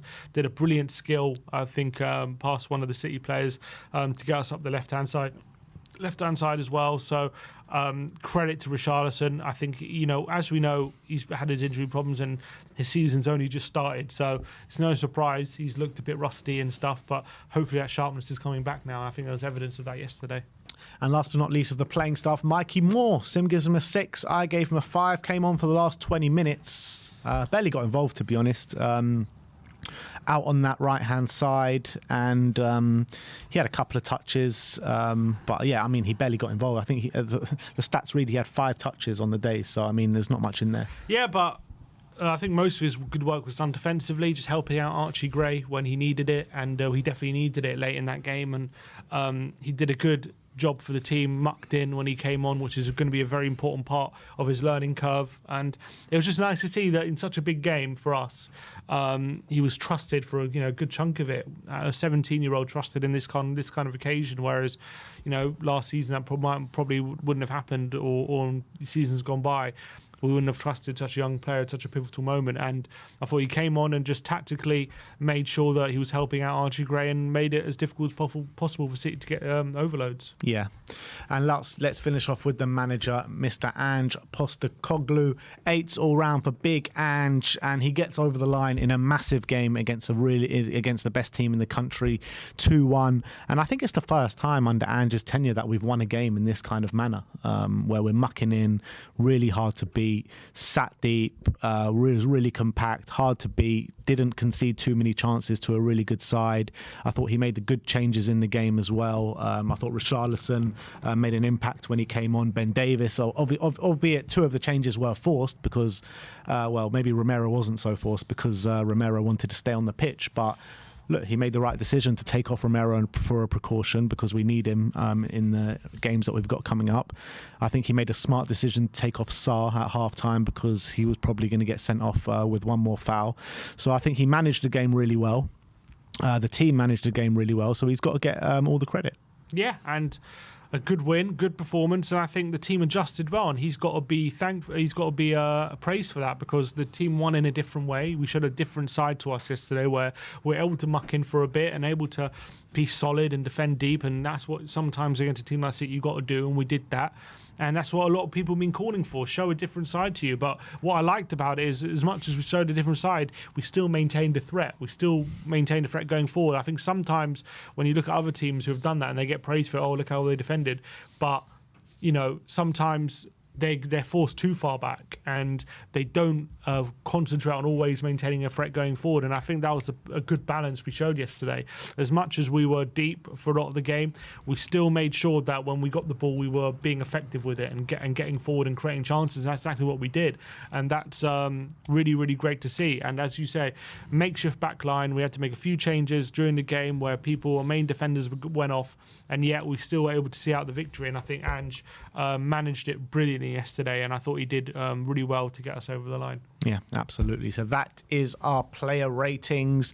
Please do go download SofaScore. The QR code is on screen right now, and the link is in the description below as well. But let's go into the reacts. Let's go to reacts and see how the internet did react to the game yesterday. I envisage this could be a bit of a long one. Simon, can you refresh it? There are a few more, I think, there. Yeah, here we go. Sam Cornish, a few photos from last night's win. I mean, this guy does. He gets the best pictures. This guy. Yeah, and look at that. You can just see. That's how much was outside the post. You had to curl it in. It's unbelievable. You got no right for that ball to go into the back of the net from there. What a strike! And also, yeah. I was watching it back. I didn't realise how far over to the right Sarr was. I thought it was a bit more central than it was. And because he was so far over to the right, it means he could just curl it around those City defenders and not have to go through bodies. He can go round the bodies and absolutely work to treat. It's a brilliant strike, and that's a really good shot of that goal. And fair play to Sam. How is that? Is he just like constantly there with the camera, just taking snaps of everything? Because he catches everything. Everything. There's nothing he doesn't catch. He's an amazing photographer. Unbelievable. Go Unbelievable. subscribe to him or not subscribe. Go follow him on social media because he deserves it. It's great content. Yeah. Simon Yemeni says monster performance, and that is obviously from Decky. Look at that picture, and he showed real passion yesterday, didn't he? Yeah. When we scored that second goal, I mean, no one was celebrating it harder than Decky. Look at those veins popping out of his neck. You can see the passion, how much it meant to him. Brilliant stuff. And also, Decky, like, we talk about leadership ability. Like, I really thought it showed good mentality, what he was saying after the game as well. You know, he was saying, yeah, it's all well and good to win these games, but champions or winners don't win a game like this and then back it up with a loss the next game. You need to keep winning. He says, you're not champions one day, you have to be champions every day. Exactly. Yeah. So that's great mentality. Will Hester says, look what it meant to Kulu here. He's a natural leader, the ultimate team player, and my club's future captain. Do you believe he could be the future captain of this club? Well, when Sonny leaves, maybe one day. Who knows? I think he's clearly got the mentality for it. I think maybe, if Sonny leaves in a couple years time, maybe he gets promoted to the leadership group, or maybe he gets promoted even earlier. I think he should be there already. But he doesn't have to be in the leadership group to be a leader. He is a leader. Because he is a leader, exactly. Yeah. So I think he's already taking up that role. But I think he should be given the recognition and be part of the leadership group because I think he deserves it. Well, he's showing it at the moment. Yeah. Next up, Physio Scout suggests that Mickey van der Ven suffered either a further tightness or a moderate hamstring strain versus Man City. Tightness would sideline him for less than a week, but a moderate strain could be 2 to 4 weeks. So I guess Obviously, we want it to be the former rather than the latter, but even if it is the latter, it's not the end of the world. Yeah, he'll miss 2 Premier League games, a Europa League game, nothing we can't handle. But it's obviously going to still blow because we know how important he is. But it's an opportunity for Dragusin, and he's been asking for more minutes, and his agent's been talking all that stuff, and it's an opportunity to show what you can do against better opposition. Yeah, I guess the positive as well, like the 2 Premier League games that could miss would be Villa at home and Ipswich at home. Like, we should be beating Ipswich with or without Mickey van der Ven. Obviously, Villa will be a lot tougher, but I back ourselves, like I said, against anyone at home. So it's better that it's home games than away games, let's put it that way. We beat Villa with Dragusin last year, pretty much. Yeah. So... Hotspur reports saying, apart from his missed opportunity, I thought Rishi was great when he came on. Carried the ball so well, pressed well, and impacted the game. Oh, Pombo! I agree. I thought he played well, Rishi, when he came on. I thought he looked a lot sharper than he has done in previous games. So pretty happy with him. And this one could take a while. This is from Lily White Lab. Running out of words to describe this man. Physicality, the strength to hold off numerous opponents with the ball at his feet, an incredible engine to keep his levels up for 90, the ability to stride the length of the pitch at crazy speeds, technique, ballerina feet in tight areas to evade pressure, execution and vision in his creative passing, first touch always into space and away from opponents, IQ, knows when to slow down and speed up when he has the ball at his feet, deceptive moments to find the extra yard of space in pockets, composure to make the right decision in the final third, even after 50-yard lung-busting run. Been our best player this season, and it's not even close. And I completely agree. I mean, it feels like this guy just has like 5 lungs or something. He can just keep going, keep going, keep going. I mean, he's a physical specimen, isn't he? His stamina is nothing like I've ever seen, and he's such a strong runner as well. The fact that he can keep up that ability to run throughout the whole 90 minutes is such a asset. And when you add the quality he's got, it's hard to stop him. He's like, he never looks tired. Never. I don't understand, because you look at, like, let's say him compared to Dom Solanke, who are both like really hard workers, right? By the end of some games, you see Dom just like knackered, like he can't go on anymore. Decky's looks like he's ready to play another game. Exactly, Decky's just like not got a sweat on him. Yeah, it's incredible. Statmuse FC, Man City at the Tottenham Hotspur Stadium, 8 games, 6 losses. They don't like it here, do they? They don't like it. I mean, and one of those games, we could put that as a Spurs win anyway. Exactly. So, come on. 8 games. Oh, they still won that game, but we both won that day. Ayudi says, Sonny sharing the blanket with Wilson. And that's our Sonny always. That's what you call leadership. Exactly. Come on, always looking after everyone. Lovely. There was some great moments from Sonny yesterday, which I'm sure we'll get into. But there you go. Sonny sharing his blanket with Wilson Odebear. Yeah, no, we beat City without Son, who's usually so good against City. And to do that as well, also very, very important. Dave says, this effing club, my fucking club, this. 1-0 against Palace, 2-1 against Man City. And that's what I was saying before. Is there anything more Spursy than losing against a team that haven't won all season and beating a team that haven't lost all season and have won the last 4 Premier Leagues? Yeah, that's just Spurs all over. Like you can probably point to moments over the last 10 years where similar things have happened. It's just that's what you get with Tottenham. You know, you can never get too down, but you can never get too happy either. I know, but it's hard not to get either. That's what exactly what happens with Spurs. Because like after Crystal Palace, like I was so down, man. I was fuming after the Palace game for like the next 48 hours, and then the City game comes on, and I'm like, everything's all right, all good. Everything's all good. Blue Deer says, Mickey, calm down, and he seems to be okay, please. Well, it definitely can't be as bad as the Chelsea game. He's walking around like that after the game. Didn't look, I mean, just not smiling there, but I'm guessing if it was a bad injury, they would advise him to, not walk around maybe like that. So maybe it's not as bad as he feared. I remember last season as well. Wasn't there a moment where he went off and it'll look bad, and then he actually wasn't out for too long? Yeah, I think he was out for like 1 or 2 games. Yeah, and it wasn't too bad. Yeah. Next up is Expressions. Big up to Expressions. And he says, they knew the assignment. And look at the look on Haaland's face, Akanji's face, Pep's face. And this is in the last minute of stoppage time. They don't seem too bothered, do they? Yeah, they were saying, look, we know what you did for us last season in the title race. So here you go. Here's a present. Gift wrap for you. Blue Deer as well. Sonny slaps Archie after the game. Sonny going to congratulate Archie for that second half performance. Lovely moment from Sonny. And yeah, Sonny knows Archie's like a little brother as well. So great stuff. And in terms of like, because a lot of people saying like, oh, we bought Archie, like why don't we play him as often? But this has got to be his biggest test, right, in a Spurs shirt so far. 90 minutes against Manchester City. Mm-hmm. And yeah, he came under pressure and maybe got found out a little bit in the first half, but he came out the other end, like I said, with a lot of credit in the bank. So massive big up to Archie Gray yesterday. It's all a learning curve. You've got to remember, he's still only 18, and the more he plays these kind of games, the better it will be for him. And I think yesterday he would have learned a lot and it would make him a better player. So I think for an 18-year-old, he's been playing quite a bit this season, I think. Yeah. Invert the wing. The reporter asked Pep, what do you like about Kulusevski? And he said, everything. Oh, what a player. What a player.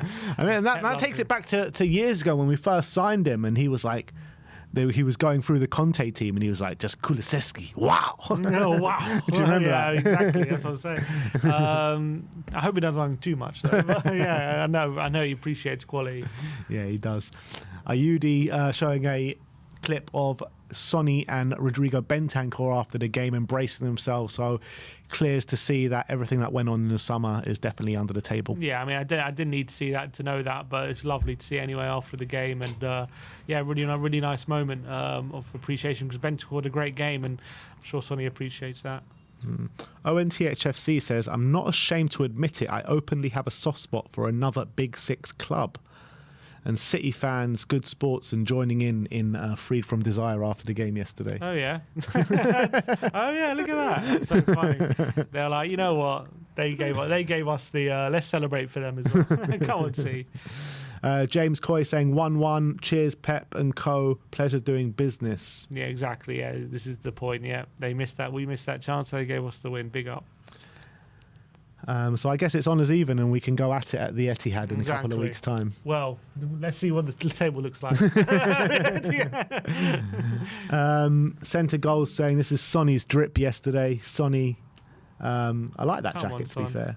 Lovely. He's always looking fashionable as ever, Son. Dressed to impress. He was sitting mid front row. Albeit, is that jumper the same colour as the City shirt that they wore yesterday? It is, isn't it? Yeah, you're right. It is like claret. Secret agent. What's going on there, Sonny? Never in my Sonny. Don't ever say anything like that again. Sonny bleeds blue and white. You don't need a blue and white top on to say he bleeds blue and white. All right, this is our Sonny. Calm it on the claret, Sonny. Calm it on the claret. Sonny07 showing again a clip of him and Odebear with the towel on the sidelines. This is one of him and Vicario with a nice. Well, he's pretty much just cheering every player off the pitch yesterday. That captain, man. Brilliant stuff. Everyone gives him a hug, and that's the leader that he is, making sure everyone gets their appreciation moment from him. So, really lovely. Isn't that what Poch used to do after every game? After our big wins, yeah, he did used to do that. Yeah. Kayla says, my heart shattered into pieces with this picture. And you can see, look at the grimacing on Sonny's face. Yeah. Look at Jed Spence's face, and Van der Ven is walking down the tunnel crying. I think Bissouma actually walked him down the tunnel. Yeah, but look, as we say, he came out and at the end of the game. So let's just hope it's not as bad as he feared. Yeah. Mari says this is their reaction on the bench to Timo and Sarr's goals. Go on, Sonny. He's so happy for him. So great. And then look at Spence. So great to see Spence and Odebear there, front row, supporting the team. It's really good stuff. Yeah. Again, Sonny was so happy. Look at that smile and clap to Kulusevski. It's brilliant. Come on. I never get bored of seeing Sonny showing. Literally, I can just watch it all day long. So great. Troll Football says every Premier League team fears Man City. Man City fears Tottenham. Exactly. Exactly. They're the only team we strike fear they strike fear into. So great, so great. Man City just hate coming to our stadium. Johnny Blaine says my algorithm is throwing up a lot of people crying that Werner started tonight. We said on the pod, whilst he might be in really poor form in front of goal, he is never hidden and he's always in the right place. And again tonight, delighted for him. Yeah, and I think that's a good point. That's this is what we were saying in the player ratings or the match review. Like, he's just a player that as much, whatever you want to say about him, he keeps showing up. He keeps getting there, and he keeps getting those positions. And some players in that position maybe would hide a bit, and maybe wouldn't even get in those chances. They're scared of missing them, but he doesn't do that, and he keeps getting those chances. So fair play to him. Yeah. Next one is again Sonny on the sidelines, which we've been through. I think that was this is Pape's goal. Pape, he's so happy, man. Come Sonny. Look at that. Mark's, Standing ovation from Sonny for the goal. love it. Mark Stats Bot saying Spurs 2, Man City 1. XG was 1.21 to 2.31 in Man City's favour. X threat was 0.57 to Spurs, 1.95 to Man City. Possession 32 to 67. Field tilt 18.8 to 81.2 in Man City's favour. And defensive action height is 40.1 to 53.1. So make of that what you will. Well, you can see here in this on the bottom left one, if the open play XG is quite similar, 1.1 to 1.42. And then, but where it's a bit different set pieces, they had that big chance in there. So that's where that big difference in the XG comes. Axel THFC says Dejan Kulusevski has now got 7 goals and assists in 6 games against Manchester City. What a guy. And that is mad, they can't handle him. That is mad. Started off in his first game, he got a goal and 2 assists in his first ever game against City for us. And he just goes from strength to strength. They just hate playing against him. Albeit this might be the first time he's done it at our stadium. Yeah, I was just thinking that actually. I was just thinking that. I think it is the first time at our stadium. Because usually at the Etihad. He owns that stadium at the Etihad. So now that we own him at this stadium, come on. Spurs pictures that go hard again. That's that Decky picture that I can just look at all over and over again. It's just such a great picture, isn't it? Exactly. Passion just coming out of his mouth. Literally. Koizi is saying, my team, our players were so happy for Timo. And literally every player apart from Vic went over to congratulate Timo for his goal. I know. Pitch, isn't it? Yeah, but great. It's so great to see everyone showing appreciation for Timo. Because as he said, it wasn't a great few weeks for him. But hopefully he can start getting over those misses now. Is it a Timo redemption arc now? Can he follow in Brennan's footsteps? Get that goal and go on a bit of a scoring run. Why not? He's gone on scoring runs before for Leipzig. So how long ago? Doesn't matter. It's happened. Can't say it didn't happen. And next game we got Aston Villa, which was probably his last goal before this game. Yeah, he scored against Villa last time. Good goal. So, look, I think Sonny comes back in, but if he starts, he'll get on the pitch at some point. Hopefully, carries on with this confidence. Well, even if he comes off the bench. Tony D says supporting Spurs feels like having a dog that shits on your carpet and then saves you from a house fire at 2 a.m. Literally Spurs. That's exactly what it's like supporting Spurs. I think that's spot on. Tottenham tweeted out this, all the players coming in after the game yesterday, obviously smiles from everyone. Come on, everyone's relief, buzzing. Mentality, quarterfinals. Let's go all the way now. Come on, Pape's like, come on. Love that. Next up is Leslie. Leslie Spurs saying Sonny after the game with the players, which we've seen. The 44 says someone said that Van der Ven shat himself. Yeah, we've seen this clip. Something does seem to fall out of Van der Ven. Oh, shit, yeah. But I think it is just a bit of mud. Because he just went... It proper looks like shit. I'm pretty sure, because he just went on a sliding challenge just before that moment, didn't he? So I'm pretty sure it's just a bit of mud falling out of his shorts. How sure are you? I'm like 95. 95% sure that he didn't shit himself. I'm pretty sure it's just a bit of mud that fell out. Because you can see there's mud on his shorts there. I think it's just, he's sliding, there's mud goes up your shorts sometimes, I'm pretty sure. It looks very sus. I don't think he shat himself. Simon Yemene says, that was not a pretty win. That was not an easy win. That was a win earned through blood, sweat, dirt and pain without our captain and greatest player against the best team in the world. The type of win that builds character for a team like ours. We needed a win like that. We move. Fantastic. I think that's spot on. Yeah, and as we've said, like it was a very different type of win to what we've done so far, and we needed to show a different side of ourselves, and I thought we did that. So good stuff. Jim Oso Spurs brings up something that was said by Sky yesterday, saying it was a valiant effort by such a young Manchester City side. However, the average age of each starting 11. Spurs 23 and Man City 26. I think we read it before. It was 24. The average age of the Spurs. 24 for Spurs. Yeah, well, still, but Man still, City's higher. yeah. So I think we didn't get enough credit for how young our team is. And as much as, players like Haaland weren't playing, there was still a strong City team out there. It was not a reserve side. So I think we deserve a bit more credit. Yeah. Gus says, Dom Solanke, hell of a player. Fuck the overlap. Yeah. Because on the overlap, there was people calling him useless. Really? I don't know. I haven't seen it. Yeah, that's what happened. So... fuck the overlap. 100%. Come on. If you can't see what Dom provides, you don't understand football. Yeah. Albeit, I really do appreciate what Dom is providing, but I need to see him getting more goal-scoring positions. We need to see him being more of a threat on goal. He's our number 9 at the end of the day. It'll happen. Interlude Sonny, this is just so funny. I mean, it's not funny to me. Look at the way they're looking, and this. What moment? I actually thought this was when Van der Ven went off, but Van der Ven's sitting there. So what moment is this? Is this when Romero went off? I don't know. Van der Ven's giving the side eye to something. I don't know what this is. Maybe it's when Romero went off. Maybe. There's Will Lancashire there. I actually wanted to bring up a point about Will Lancashire. Like, what is going on with him at the moment? What do you mean? He's not in any squads at the moment for us, and he's not in any squads for the under-21s. Like, what are we doing to aid his development at the moment?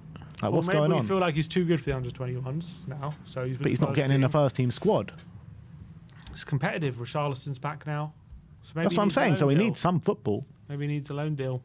He needs something. Like, surely playing with the under-21s, maybe train with the first team and then play at the under-21. You need to play some sort of football. Look, they got a plan for him, hopefully. He's not been playing a lot. Oh, did he pick up an injury or something? I can't remember. He's been back for injury for a while now, though. He came back. He obviously played in the Ferencváros game. It's not great, to be honest. Hopefully he'll start getting some sort of chances. But now Richarlison's back.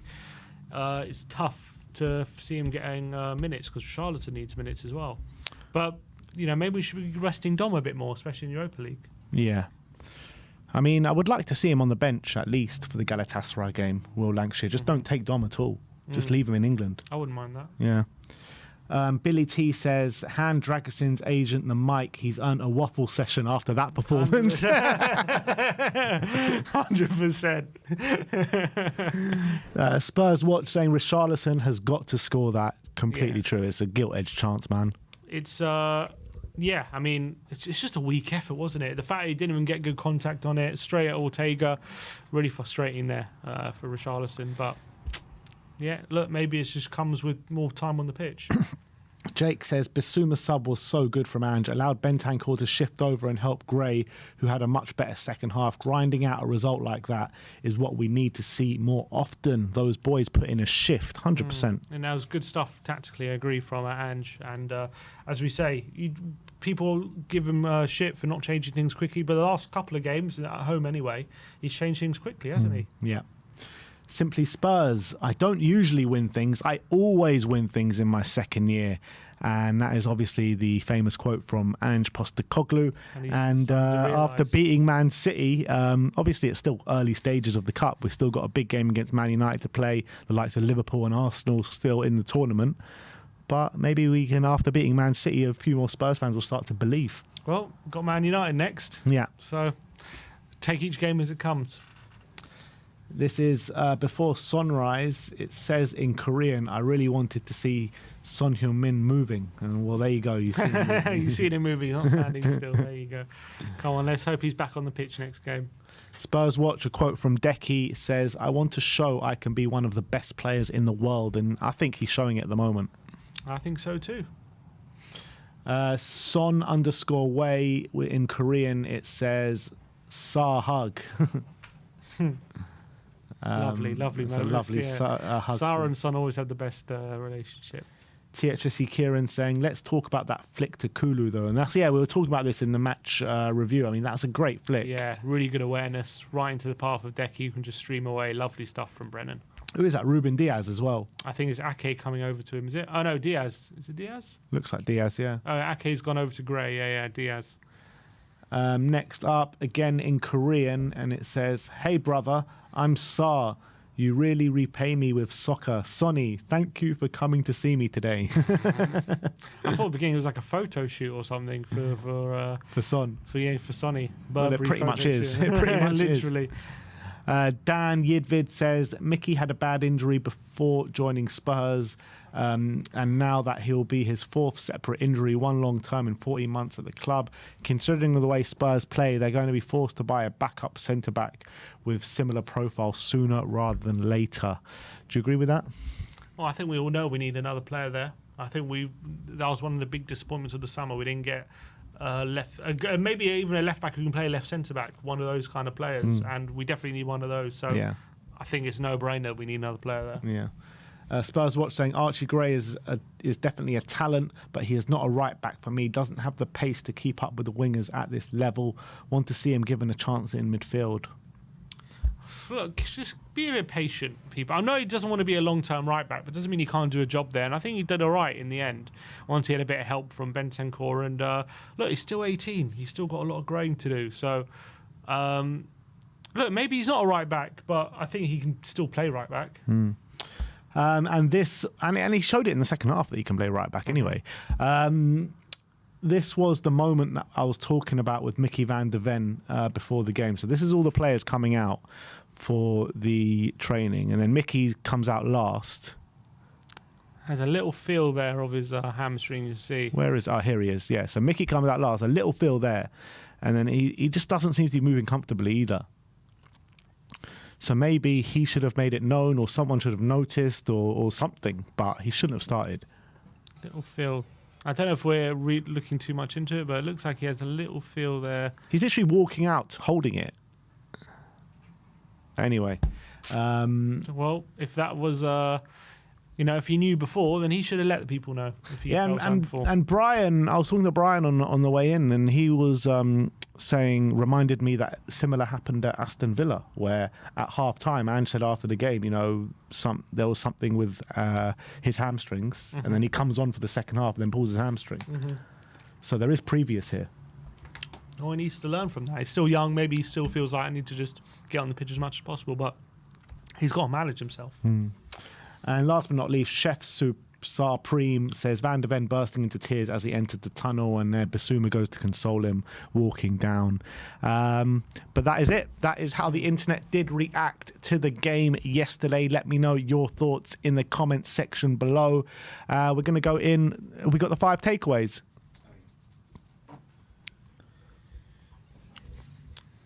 Shall we bring... Oh, we got them. All right. Let's go and look at the 5 takeaways, where we're going to look at 5 things that we can take away from the game. And first up, we're going to go to Sarr's form continues. Yeah, and he got another goal yesterday in what continues some really great form for Pape Matar Sarr so far this season, especially in the last few games. Since the Man United game, he's got 5 goals or assists in 334 minutes. So that's actually a goal or an assist every 66 minutes for Pape Matar Sarr over the last 7 games or so. So much better form for Sarr. And yesterday, won 4 of his 8 duels, 3 tackles, committed 4 fouls, 100% pass accuracy, but only made 12 passes, and obviously got his goal. So really stepping up for the team recently, and his form really is improving, and seems to be getting regular goal contributions at the moment. Yeah, I'm not sure what it was about Pape, because in pre-season, at the start of the season, he just wasn't at it, was he? I don't know what the situation was, but as you say, form is temporary, class is permanent, and I think you're seeing that with Pape at the moment. He was an influential member of the squad last season at the age of 20, and now at the age of 21, he seems to be adding those goal contributions. He's a key cog in the team, and I feel that you can't really leave him out of the starting 11 at the moment. I want to see him and Decky start together in the midfield on Sunday against Aston Villa. But Maddison didn't play, and Decky and Sarr both started this game, so it'll be interesting to see which way Ange goes with it. Look, to be fair, he's making a lot of changes at half time, so I think he'll have to make that decision. I remember last season when we played them at home, we had Lo Celso and Decky together, and they ripped them apart, but then we ended up losing. At the Villa Park, Maddison had a great game, but we had Pape next to him. So it's decisions to make. Pape's playing great though, and it's hard to leave him out. To be fair, last year against Villa at home, wasn't that the first time we saw like two number 10s start the game? We ran rings around them. Who was it? Lo Celso and Decky with Bentancur.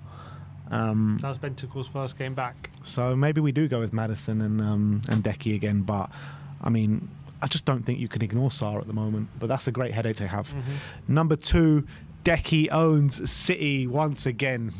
And it wasn't the deck he had this time, seeing as it was at home, but man, after his 2 assists yesterday, had 7 goal contributions in 6 games against Man City for Dejan Kulusevski. Incredible record. Yesterday was on top of his game. He had 2 shots on goal, 4 key passes, 2 assists, was absolutely everywhere throughout the pitch. The 2 assists laid on a plate for Werner and one of them for Pat Matar, which, yes, obviously is a simple pass, but still has to manoeuvre the corner, a short corner, into Sarr's path, and, you know, the pass has to be crisp into his, so he can just strike it first time, which it was. And it was just a top display. They really couldn't handle him. I think it's now 7 goal contributions this season for Decky, and he's just going from strength to strength at the moment. He really is. Whenever you think his performances can't get better, they do. He's one of the best performing midfielders in the Premier League at the moment. I mean, it's just something, you just can't get the ball off him sometimes. And he's so physical. He's got so much quality. He really is so hard to deal with. And instead of the deck he had, it became like Decky Hart Lane or something. Like, I swear, this guy, I mean, they should give him the Player of the Season award already, because what he's produced so far this season, if he carries this on from now to the end of the season, what an individual season this man has had, no matter what Spurs do. 100%. No one will be able to ignore him if he does that. Yeah. Number 3 is makeshift backline sets up. Steps up, sorry. Steps up, yeah. And yesterday, we had a lot of changes after looking at the backline at the start. You know, Dragoshin was in there with Van de Ven, Romero, and Gray. Didn't look particularly depleted, but Van de Ven goes off after 10 minutes. Romero goes off after 52 minutes. We end the game with Gray, Dragoshin, Davis, and Udogie. Doggie's player, Dogie, by the way, who's played, every 390s in a row, and he's, just playing every minute at the moment. And they really stepped up in those final, in the second half, in those final 40 minutes, and it would have been very easy for us to crumble at that point, and especially given we're playing such a Man City side who ask you so many different questions, as Ange said. I thought they reacted to that really well, and I thought Dragoshin and Davis at centre back especially really stepped up for the team right at the end of the game, and we needed them to be really, really strong. And as much as Man City had players out the team, you look at our back line, you have to say we were very depleted as well, and I thought he did really, really, really well to all the back line did really well to hold strong. Yeah. I couldn't have put it better myself. I mean, Ben Davis comes in, puts in a really good display. Radu starts on the left, then goes on to the right. On the left, not so comfortable on the ball, but I think all in all, he had a really good performance. Romero probably puts in his best display of the season as well. So Archie Gray got better as the game wore on. Udogie had to come in and keep playing the minutes. So I think in terms of a defensive display, that's probably our best defensive display of the season. Yeah, I think so. And like literally all our defenders were involved. Number 4, we're going to look at proactive Ange. Yeah, and this was the second home game in a row he's made changes at half time, and it's positively impacted the game. And it's something that a lot of people have been criticising Ange for since he's come to Tottenham. Makes they changes too late. He doesn't change things up enough, especially after the Brighton game. That was the main criticism that people have given Spurs since that game. But to be fair, since that Brighton game, we had the game against West Ham. He changed it at half-time, 1-4-1. We had the game against Palace, albeit, we didn't get the result, but half an hour to go, he completely changes the system, goes 4-4-2, and we completely changed the way we were playing, albeit it didn't work, but you can't say he didn't change it. And in this game, made another change at half-time, a tactical change, Basuma coming on for Sarr, really shored up that midfield. And I thought tactically it really helped. And obviously he was a bit proactive with the Romero change as well, because Romero wanted to stay on and just felt that he wanted to protect him. So he was quite proactive with that change. And so I think Ange is showing that he can be a lot more proactive with his changes recently. Yeah, absolutely. Everyone goes back to the Brighton game, and everyone knows what happened in the Brighton game where we should have changed it a lot earlier than we did. But I think the key one where you're talking about him making a change to really change the game that no one could see coming or no one could see in that first half was the Safa Maddison at half-time at West Ham. I mean, that was a change when nobody saw coming that really impacted the game. In a positive manner. So I think Ange is batting away the critics one by one in terms of everything that they throw to him. Oh, you can't change your style of play. Well, he changed that yesterday. Oh, you can't stop inverting the fullbacks. Well, he's done that. Oh, you're terrible at defending set pieces. Well, we've only conceded one corner this season. So there's a lot of critics coming his way talking about each and every individual aspect. The next one he's got to bat away is defending at the back post, and then he's got to bat away the away form, which I'm sure he'll do both. And then the trophy. And then the trophy. And then the trophy. And last but not least, we're going to talk about Timo time. And Timo got his goal yesterday, and it's only fair that we have a takeaway about him because he's been through so much criticism and people on his back over the last few weeks. But not only did he get his goal, which he did after 5 minutes, I just thought he was a constant threat down that side, always looking to attack, always looking to get in behind. They struggled to deal with his pace. They struggled to deal with what he was offering down the left-hand side. Really unlucky not to get more than a goal on the day as well. Good strike for the one that was when he was through on goal, but just whiskered just wide. But I thought it was a much better, more confident display from Timo Werner, and we want to see more of this going forward. Yeah, absolutely. You know, I've been heavily critical of Timo ever since we re-signed him, to be honest. Talking about how he's not making an impact and, you know, he's got to get better at his finishing. Well, he put the ball in the back of the net yesterday with a really good finish, and he was a constant threat throughout the hour or best part of an hour he was on the pitch yesterday. So I've got to give him credit where it's duly deserved. So big up to Timo. You made an impact yesterday against the best team in the league, potentially in the world. Long may it continue. That's all I can say.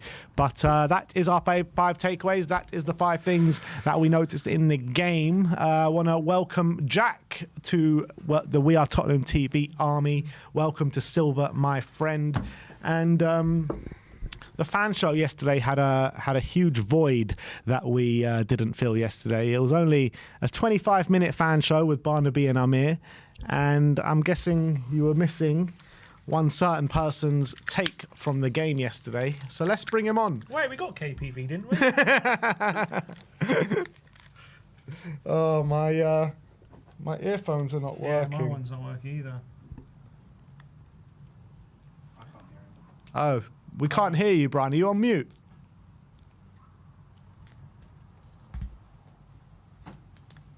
Can you hear him? I can't hear Brian. We can't hear you, Brian. So all that long-winded intro for absolutely nothing. We're playing charades now. I think that's 1 second. Do you know sign language, 2 words. Brian? Levy out.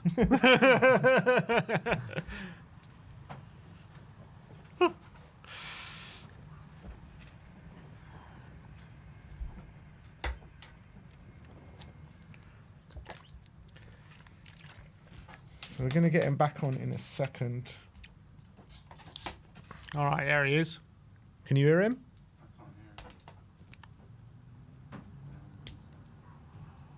Can't hear him.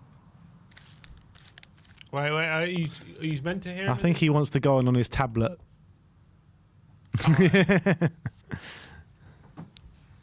We'll get him on in a minute, guys. Any comments to go through? Ben Kaufman says, I think he's saying, hey, let's play one game of bingo. Donovan Ostriker saying Levy is censoring him. Still cool saying the president of Canada, Daigle. Phil P, KDL loves Daigle, the Kulu Defence League. I think the Kulu Defence League is getting stronger and stronger day by day. It is. Well, after United, you said you didn't want to go too overboard with him yet. No, but I said I wanted to see him back it up, and he most definitely has done that. You said you wanted to see it over a long stretch of time, though. Yeah, I still do. How long has it been since the Man U game? A month? Mm. So that's a month further into a long stretch of time. Further. That's a month further in. If he does it in one more month, then another month, then another month. Like I said, if he carries on this form from now to the end of the season, you're talking about one of the best individual seasons we've seen from a Spurs player in recent times. Up there with, I would even say it's up there with like that Harry Kane season, or one of the many Harry Kane seasons. He's just unplayable at the moment, Decky. Absolutely unplayable. David Ziggy Jiggy Bowie says Kulu is my favourite player. I won't say he's my favourite. I think my favourite player is still Sonny, to be honest. But Kulu is definitely working his way up there. I think he's one of the first names on the team sheet at the moment. Well, he's back in the back end. Can we hear him? No.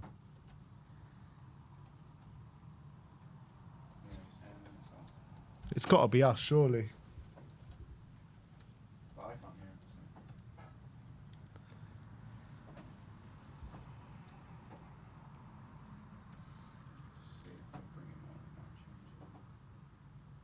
Can't hear you, Dago.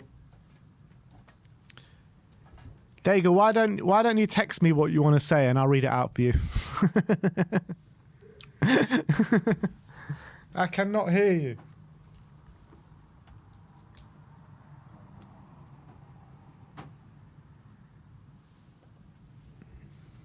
Dan Gaze says Levy has blocked Brian.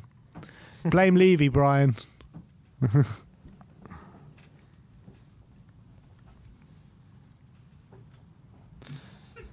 Why is... We got a panel show at 6. This doesn't bode well.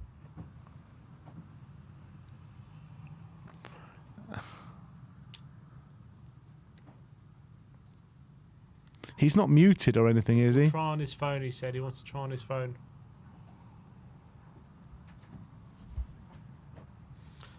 One more time. Maybe he needs to restart or something, I don't know.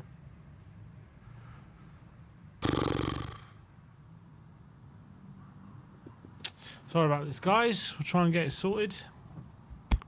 Apparently today is the anniversary of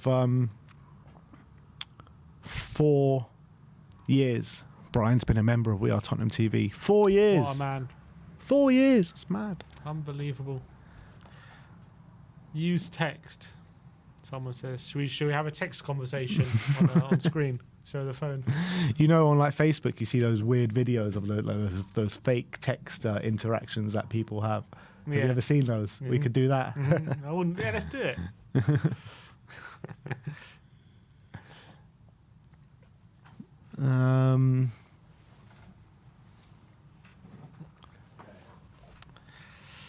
Can we hear him now? The suspense of finding out what Dago wants to say is killing me. Can we hear Brian? Can we hear Big Chungus says, can we get Sim to slap Ben? Can we? No, we can't. Brian? Oh, he's gone. Does Wirecast need a restart or something?